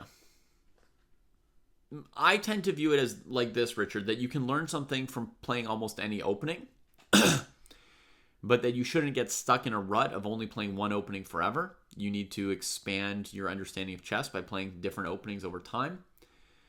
But you probably need to play a certain opening a few times in a row to actually learn something from it. When you just play an opening once, you basically feel confused, make some mistakes, don't know which moves were mistakes, lose the game, or, you know, win it later in the middle game or end game through a mistake of your opponent's, right? But basically you mishandle the opening the first time and you don't even know why. So I think just playing an opening once, you don't necessarily learn that much from it as a beginner. So you have to play it a certain number of times, then move on to another one.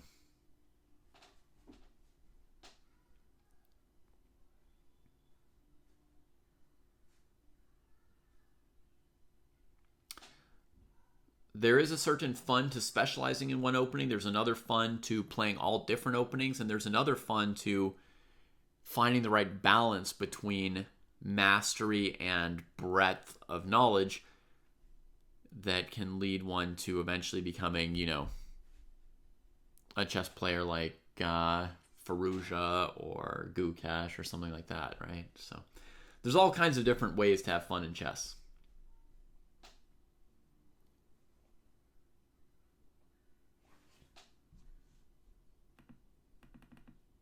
Melora unsure with c4 whether to let things stand or to push past and close it.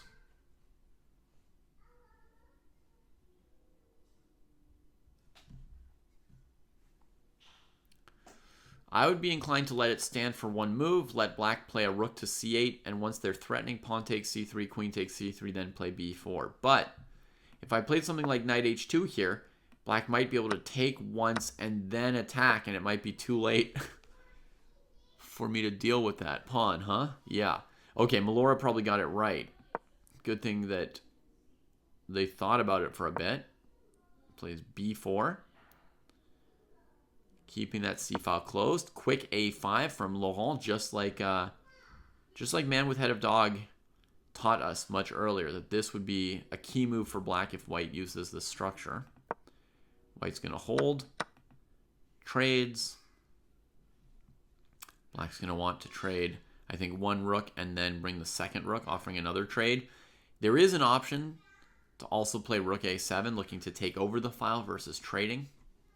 If black's feeling very ambitious, there's nothing super wrong with that. Queen b7 is a similar idea.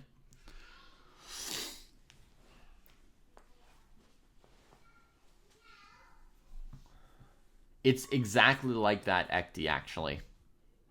I know this might seem silly to some people, but learning one opening and then moving on to another opening in chess is almost exactly the same process as learning one character in a video game and then moving on to another character and learning another character.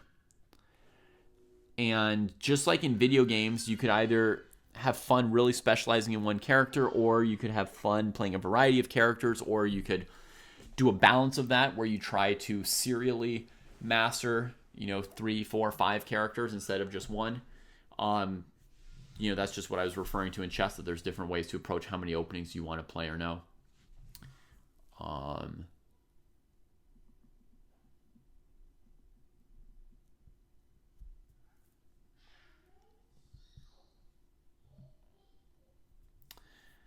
I think YouTube is a very hit or miss source for opening knowledge and tips. And is there a book that covers a lot of openings at a shallow level, aims at around 1,500 to 2,000 players? 1,500 to 2,000 players, ABC. Like a survey of just some basic stuff to know about all those openings. I don't think there is really such a resource. Normally 1,500 to 2,000 players have explored, I would say on average, they've already explored like half of openings. So if you had like a general resource like that, on half of the openings, it would be unnecessary for you because you'd already know more than the resource. And on the other half of the openings, it would be somewhat shallow. You're already starting to either know things a little bit better or not know them, or just freestyle. It would be hard to like perfectly make a... It would be hard to make a really perfect, perfect's a high standard. It would be hard to make a really good resource of that type that would really fit. And I wouldn't even really recommend you do something like that. I don't see how it really makes sense as a resource, period, to even be looking for or trying to use.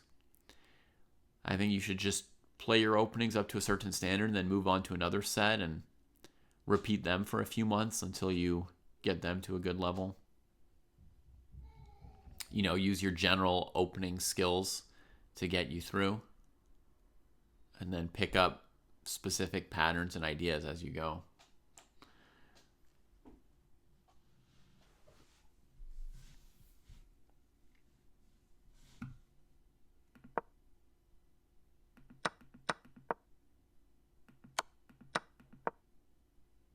All right, here comes the f4 plan from white. Black has conquered the a file. The queen can come in and start bothering this pawn. Knight a4 can follow.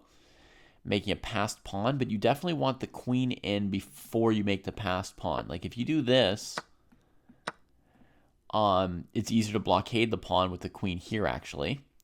But also, without the queen attacking c3, maybe white just leaves your knight there and doesn't take it, right? And then just keeps doing white's plan, whether it's fe5 or f5. But if you first put the queen on a1 and then play knight a4, you've got huge pressure on c3, and if they take, your queen's ready to really help this pawn. The queen's different than the rook in this way. The rook might be best behind it, but the queen here can defend these squares and then easily step out while keeping the pawn defended. So she can really help a pawn-queen from right in front of it.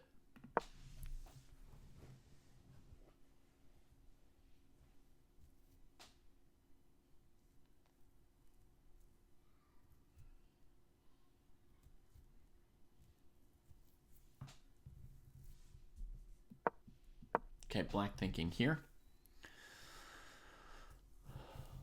Laurent has the time. And I'm just talking about, queen a1, knight a4. I wasn't even talking about fe and f5, so I don't know if black needs to play a defensive move here, right? A trade or f6 before going for this stuff. So this is a pretty important moment for Laurent. It's not like a win or lose direct calculation, but it's a major decision about whether or not a defensive move is needed here. Queen a7 is not so good, ABC, because, the king just moves out of your tricks, and then your queen's not on the best square. She's better on a3 or a1. So if you're going to spend time moving her, you might as well move her to one of her two best squares here.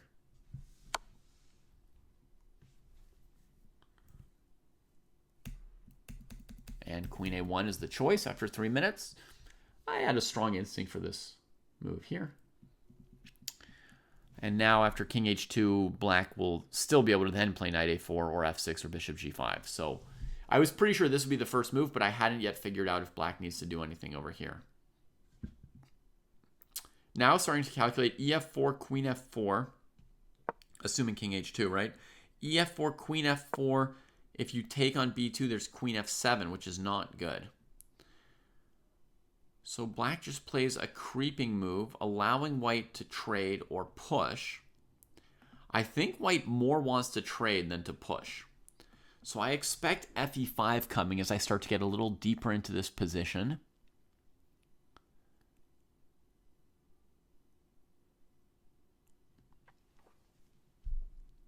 Honestly, what I like for white is fe5, de5, and then maybe even retreating the knight to f3.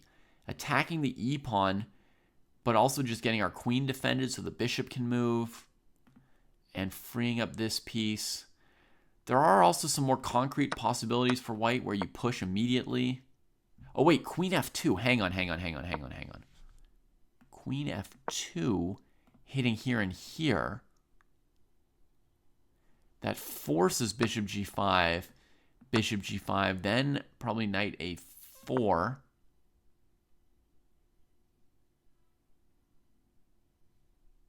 Bishop back to h6, preparing for, queen here and queen here with mating attack on the black king. That's pretty intense. I guess knight here is okay. Maybe I should actually walk into the tempo with this move first. Idea is queen c2, bishop h6, knight e8, queen here. Knight g7. Takes. Knight here. Is white winning or drawing? I don't know. Oh, I guess we could take this piece and then just win. Let's see what's happening. That's dramatic. Melora traded and is still thinking here. Oh my goodness. I think queen f2 might be very, very strong here, folks, for Melora, right? Yeah, ABC. There might also be knight h5 or knight f5 in some position, but did you see we had the option to take that bishop? Once I noticed that, that's more... I'd been wondering about, was one of these knight moves good?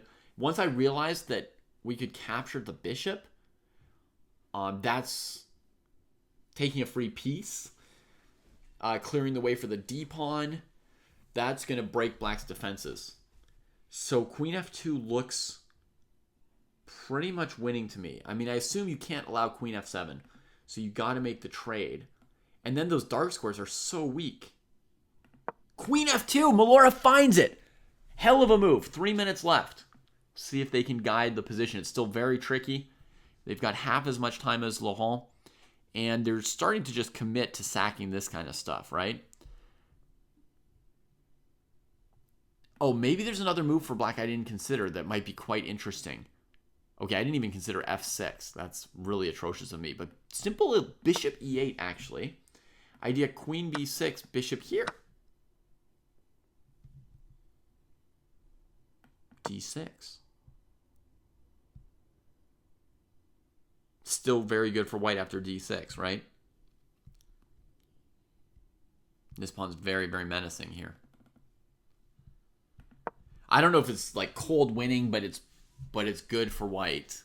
That position almost certainly. Black's thinking here after queen f2. So f6, bishop e8, bishop g5. Technically 3 candidate moves here for black, I would say.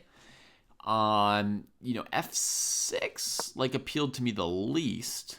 But I guess after queen b6, you could either take or take, huh? So maybe it's pretty complicated. But the move for white next is going to be queen c7. Actually, probably whichever black takes. So let's just put another move on the board here. Here, we're just trying to wrap up all these pieces to weaken the king's defenses. Right? You see, I mean, my pieces are dead, but so are yours. We get to some scenario like this. Black's going to have a strong pass pawn once they take on c3. But black's king is weaker than white's. Right? And white's got a little bit of tempo on black as far as getting this pawn going. Maybe there's even a direct continuation here, folks. Trade. Ugly as it looks. Check. Bishop here. d6.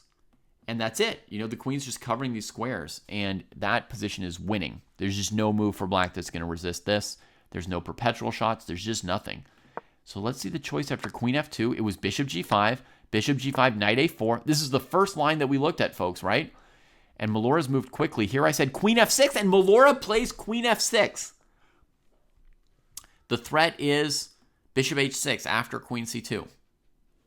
And I think white is basically winning that position, even though it's a piece sack, and even though black can defend the checkmate.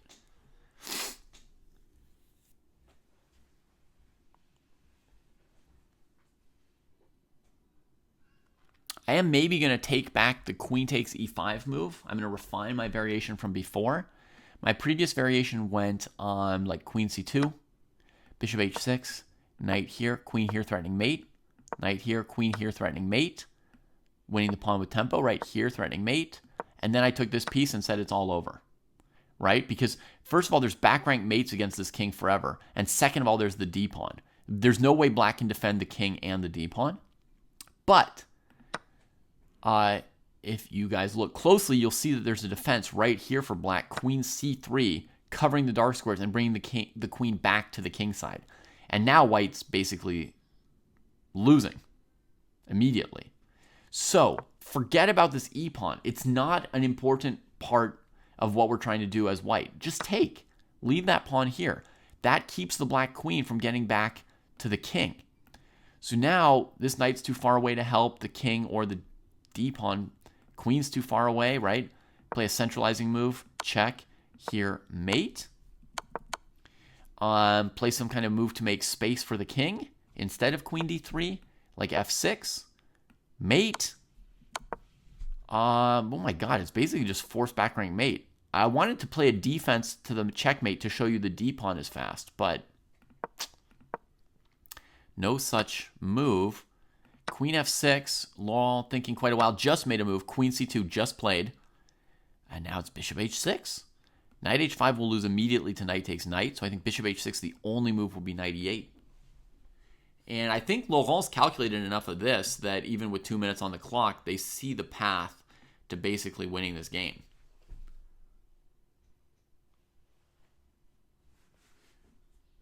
You just have to hopefully be precise enough not to fall for that queen e5 mistake I made, for example. Okay, bishop h6 played. That's the way. Knight e8, only way. Now you slip into f8. Do you guys see what this plan is for white? This dark square attack? Do you get a little taste of how the unbelievably complicated Ruy Lopez works? I can never play this opening well, basically. I just can't fathom it. But look at these workings. The knight's very awkward trying to defend the dark squares here. This is a great sequence. And to stop the checkmate, the only move I see is knight back to g7 and then queen d7 and then just back rank. Falls apart. Notice that here you can't win on the back rank because of bishop e8, right? So, but basically the bishop's the last piece stopping back rank mate threats. These pieces can't do anything, and it's just, that's like just a dead position. Queen e7, the live position on the board. 2 minutes for white, 3 minutes for black, and I think it's just done. Melora has just calculated it all. It doesn't matter how much time either player has anymore.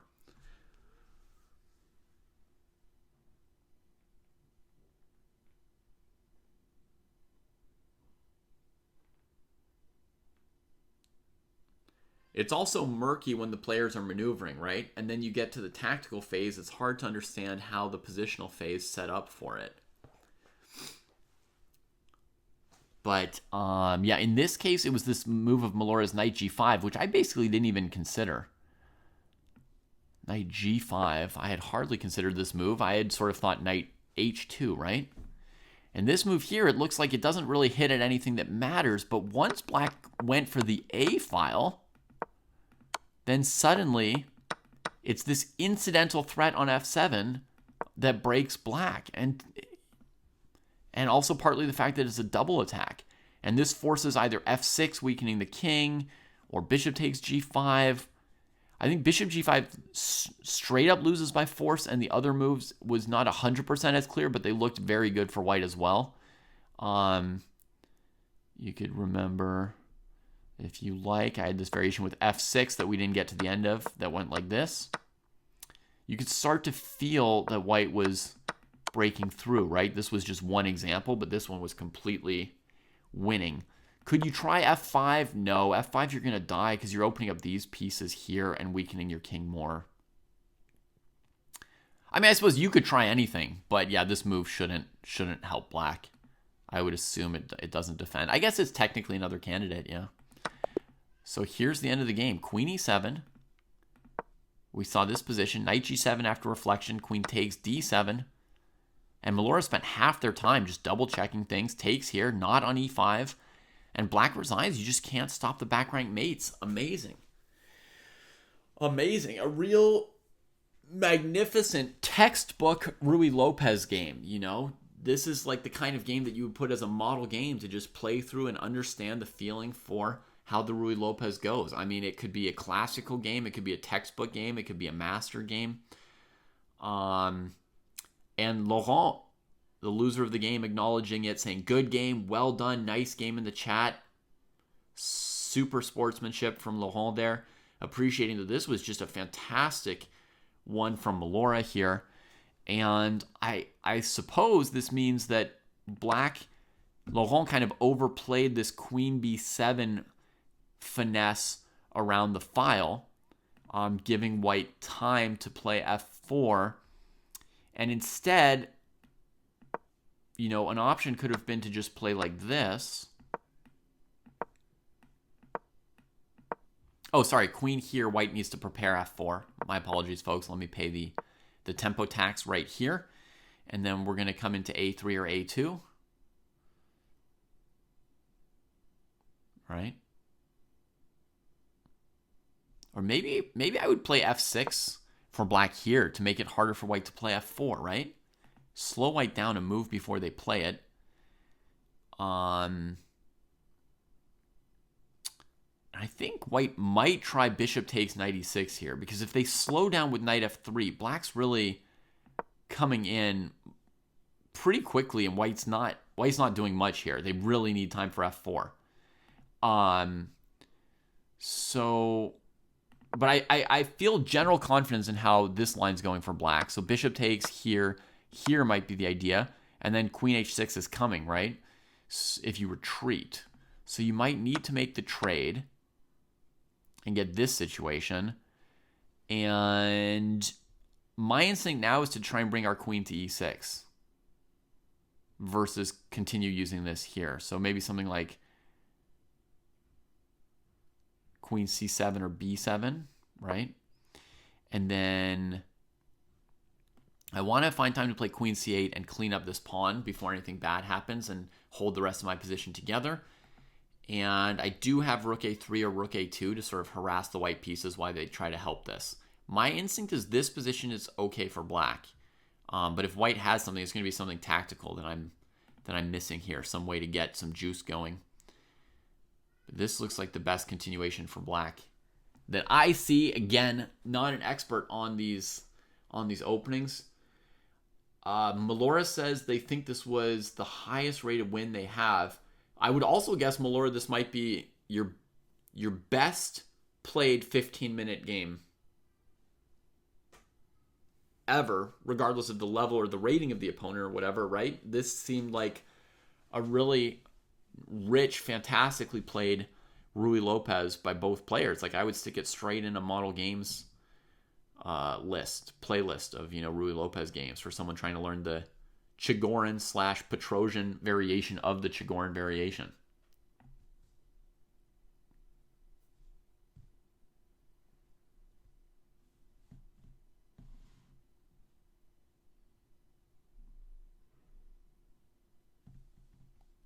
Okay, let's grab another game.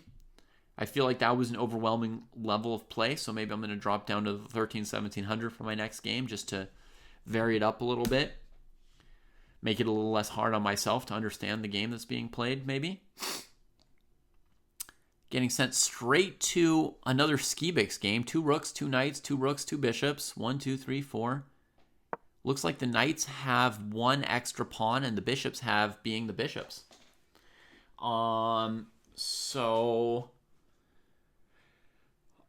Looks like a pretty close endgame. We got Kyle here. I think Kyle B is probably Kyle Boone. Seem to recognize the photo even. Knight C5. So I think this endgame is going to be pretty tight based on the material I see. This Knight C5 looking at E4, so big threat immediately. Rook G3, Knight E4, Knight D2 would be a knockout. So white's gotta respect the E4 threat. Make some popcorn and watch your own match. Absolutely, go for it.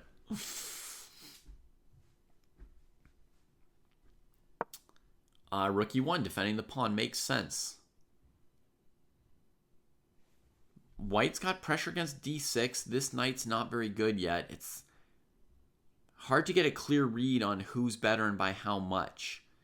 I think white would love to play rook D4 to fortify this pawn and attack this one, but for the moment there would be rook C2 check. And white doesn't want to allow that. So if black gave white time, it might be rook 1 to E2, covering these pawns, and then rook D4 to try and build some pressure. Against that idea, black probably wants to either improve this knight or you could improve this rook, but you can't because the rook is tied down. Yeah, so it's this knight's job to get to a better square. Easier said than done. We would want to rotate through here to E5 or F6. That would be great. But on the way, we would hang this pawn to check, and then suddenly we're getting just slaughtered by these bishops. Everything's all tied up. Look, I'm going to lose heavy material in a moment, folks, right? If I take with the knight, I drop my rook. If I take with the rook, I drop my... Actually, this is even more precise. Drop my knight. So, what should black do? Skibix finds a route for the knight back into the game without interfering with anything. Knight A8 exclam. One of the favorite moves of all great chess players. Oh, sorry. Was there a raid that I didn't shout out? Sorry. Huge raid from Dina. Hi, Dina. I'm logged out of Twitch. I can't shout you out. I really apologize. Folks, follow Dina. She's awesome. She's a serious chess teacher and chess improver, both at once. Like us, she's trying to get better and get other people better. Hockey Chess Dude or someone can give like a clear link. You could probably just click on Dina's name to find your way to follow her. I am good. Yeah, what I'm up to is watching viewers playing their matches, and I was very excited that somebody just found one of these knight to rook 1 or knight to a8 maneuvers. It's one of the highlights of chess is moving your knight to the worst possible square as part of an actually good maneuver. Right? But this knight is the piece that needs to be improved. Skibix correctly identifies the worst piece that needs to be improved. Figures out there's only one square the knight can go through to get to a better square. It's knight a8. And look at this knight coming blazing into the game. You were hoping your viewers would learn these knight maneuvers? Right on. Our viewers sometimes play fantastic stuff, right? This match is between a 1400 and a 1700 chess dojoer, and they're looking both very good right now. Both very good. This rook has to keep e4 guarded. Rook here going after a2, so rook e2 is going to drop the e-pawn. It's a beautiful battle. 2 bishop advantage for white, extra pawn for black. King f3 holding the e-pawn and giving up maybe a second pawn if black has time to grab it, which it looks like they do. Man, Skibix brought that knight from b6 to e6, and it all turned around. Pressure gets ramped up, though. Black needs a defensive resource here for sure. Needs a defensive resource. Obviously, I hope all's well with you, Dina. I hope everything's great with your Raiders as well. Hope everybody enjoyed Dina's stream. I assume you did, otherwise you wouldn't still be there. To let you know what's going on here, this is a viewer tournament. We run them quite frequently. There's pretty much always one Saturday at this time. They're playing 15 minutes with a 5-second increment. And then we just do live commentary and, see what they're up to. So my first thought here is knight b7 for Skibix. And then I see rook b5 upping the pressure from Kyle, and I'm not sure what to do. Rook a6 definitely off the table. Is there maybe some option where we sack this pawn? Wouldn't love it.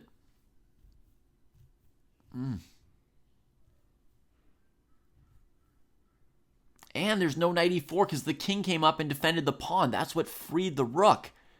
Nice vision by Kyle, who has not a lot of time, 2 minutes for this endgame. Skibix with 8 minutes has plenty of time to work this endgame.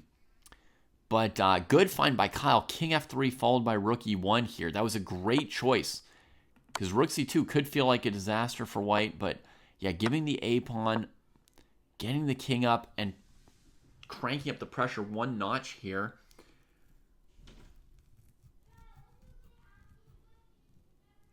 I don't see an easy defense for black. So let's go back to knight b7, rook b5. Second knight could go to c5 defending this. And then white just takes the pawn on b4 and says the knight is kind of tied up and stuck on b7 again. Other option, knight b7, rook b5, rook d7, rook b4. And still, the knight's not so pumped about this new home. Yeah, I think Kyle's got just enough to still hold the balance, even though technically down 2 pawns in this position. Feels like black's forced onto the back hoof here with knight b7, and rook b5, white will collect the b pawn and keep the balance. Position's still about equal.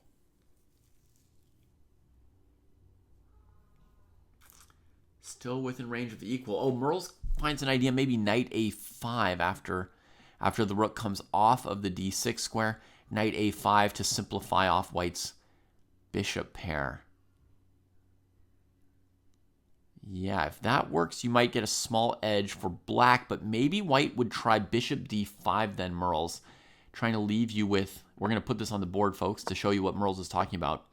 If I just take on b4 and black trades here, then you could still argue white's got a small, that black's got a small advantage with the extra pawn here, right? Without the bishop pair, white's remaining bishop gets less good. The pressure goes down a notch.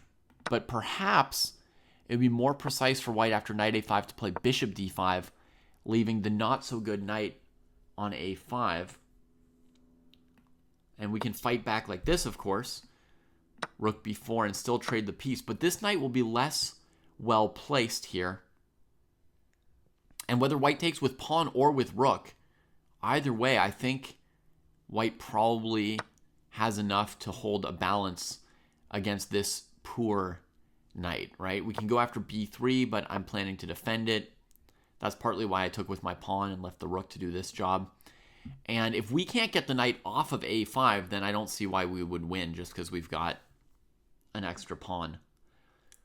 So this looks like it would put up pretty good resistance for white, and probably still be a long battle to follow. Let's see if they go in that kind of direction. Knight b7, rook b5, knight a5, bishop d5. They've played all these moves just now. Sometimes you can just applaud, right? I mean, which honestly is the most fun part of commenting, when you can just applaud. They just played like 6 moves in a row from a Merles versus Pruess variation. So that's looking very good.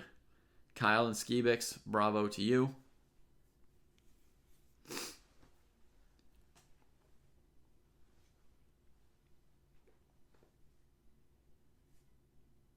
We're getting 2 games in a row that could go straight into basically model game collections. This is like an endgame spar model.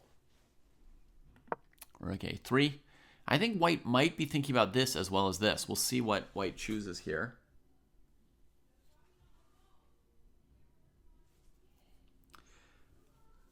Is there rook b6 as well? There's rook takes b3 check, so there's no rook b6.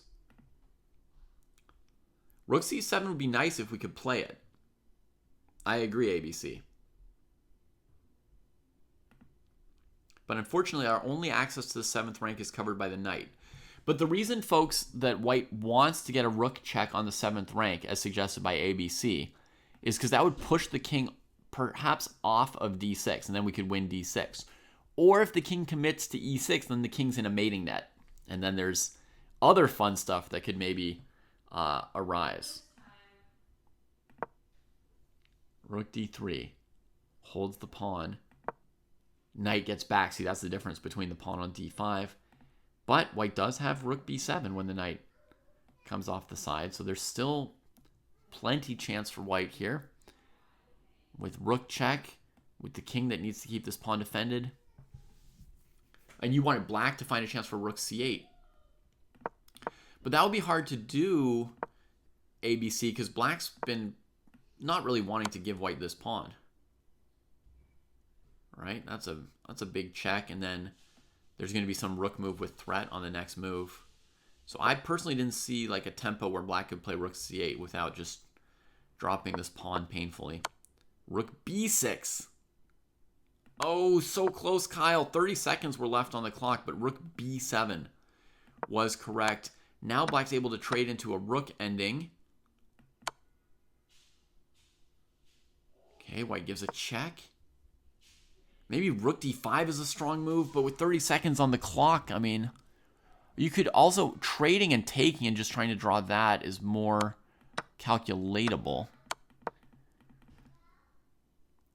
Basically going to trade off pawns, trying to save it, but rook here, rook takes, rook takes, rook takes. What? It's time? Give me 1 minute on this endgame here. We're just about done. Oof, this might be just enough for black to eke out the rook endgame. Might be just enough. I think it was the wrong choice by white, actually. Was rook d5 better? Black could play f6.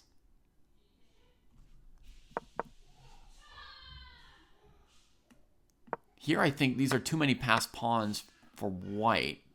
I think that would be a lot of counterplay. f6. I'm tempted to try and switch to this file. I mean, the 7th rank to try and get a draw.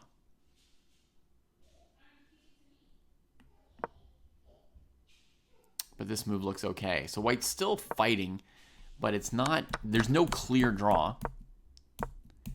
Black defends the G pawn and wants to chase the white rook out and then go back on the attack. Maybe? Maybe it's a very tight endgame. Very tight still. The white king is truly boxed out. It gives black a lot of time to come up with some kind of an attack. Now, logically, you check the king away and then try to get into e3 or h3. White has to pick which square they defend, but they can't defend both.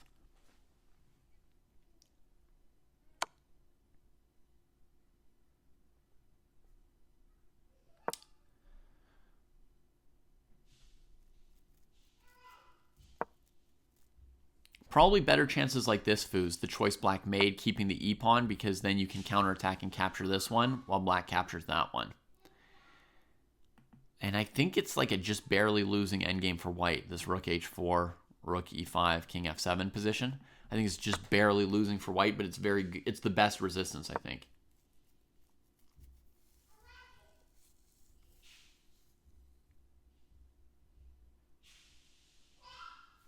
Oh, interesting. Merle says, little detail here, if you went further away with the rook, then after check, you could defend this rook h3 move, and against rook e3, play rook a4. So you could go passive like this. But I don't know, Merles, if this passive position is enough to draw. Because you're basically never playing king f2, rook h3. So your rook's just sitting here. When the black king comes to d6, you have to play rook c4 so it doesn't advance. And then you're kind of in Zugzwang there. I feel like this passive defense probably also loses, but I have no certainty around that.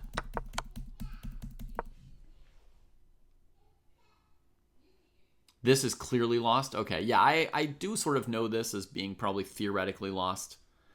So maybe the passive is better. A better choice. All right, cheers, Valgry.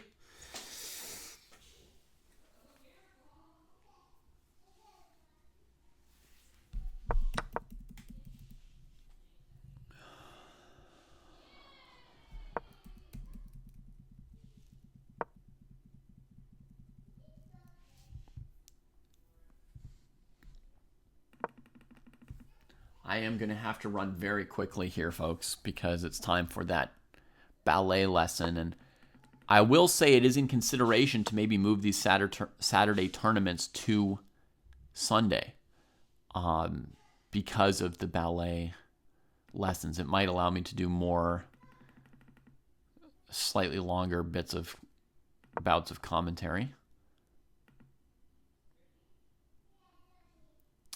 So g5 makes sense. The h-pawn doesn't want to be alone too much. g5 gets played by Skibix. White brings the king trying to get something going, and if black throws in a check, it's probably going to stop white's plan. So I would throw in a check here. But black goes for their h3 move. And e5 is not crushing yet. I mean, black does have king f5 and all. Maybe best is rook f2 check. So if the king goes this way, you can get your pawn going a little bit. e5 thrown in, sure, makes sense as well. I would definitely have played rook d1, by the way, folks. This is definitely, I think, a useful little note about technique. Just check your opponent's king back when it's trying to go where it wants so that you don't get pushed away and it gets to go somewhere better. You always want to fight for territory against your opponent's king by controlling them as you can with the rook.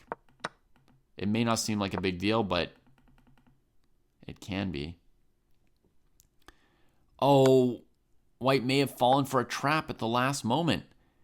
Rook takes g5 was not possible because the pawn queens. Oh, nice little calculation by Skibix. And Kyle, the one in super time trouble. So Skibix is able to calculate a trap, play a surprising move, king e6 instead of king g6, leave the pawn hanging, and Kyle doesn't have time to check the trap. And Skibix wins the game. Deservedly, the rook endgame was going to be winning even without the trap probably, but the trap was a nice little calculation and detail right there. So, good game to both of those players and to everybody else. I'm going to sign off now. Take care, everybody. Have a wonderful day.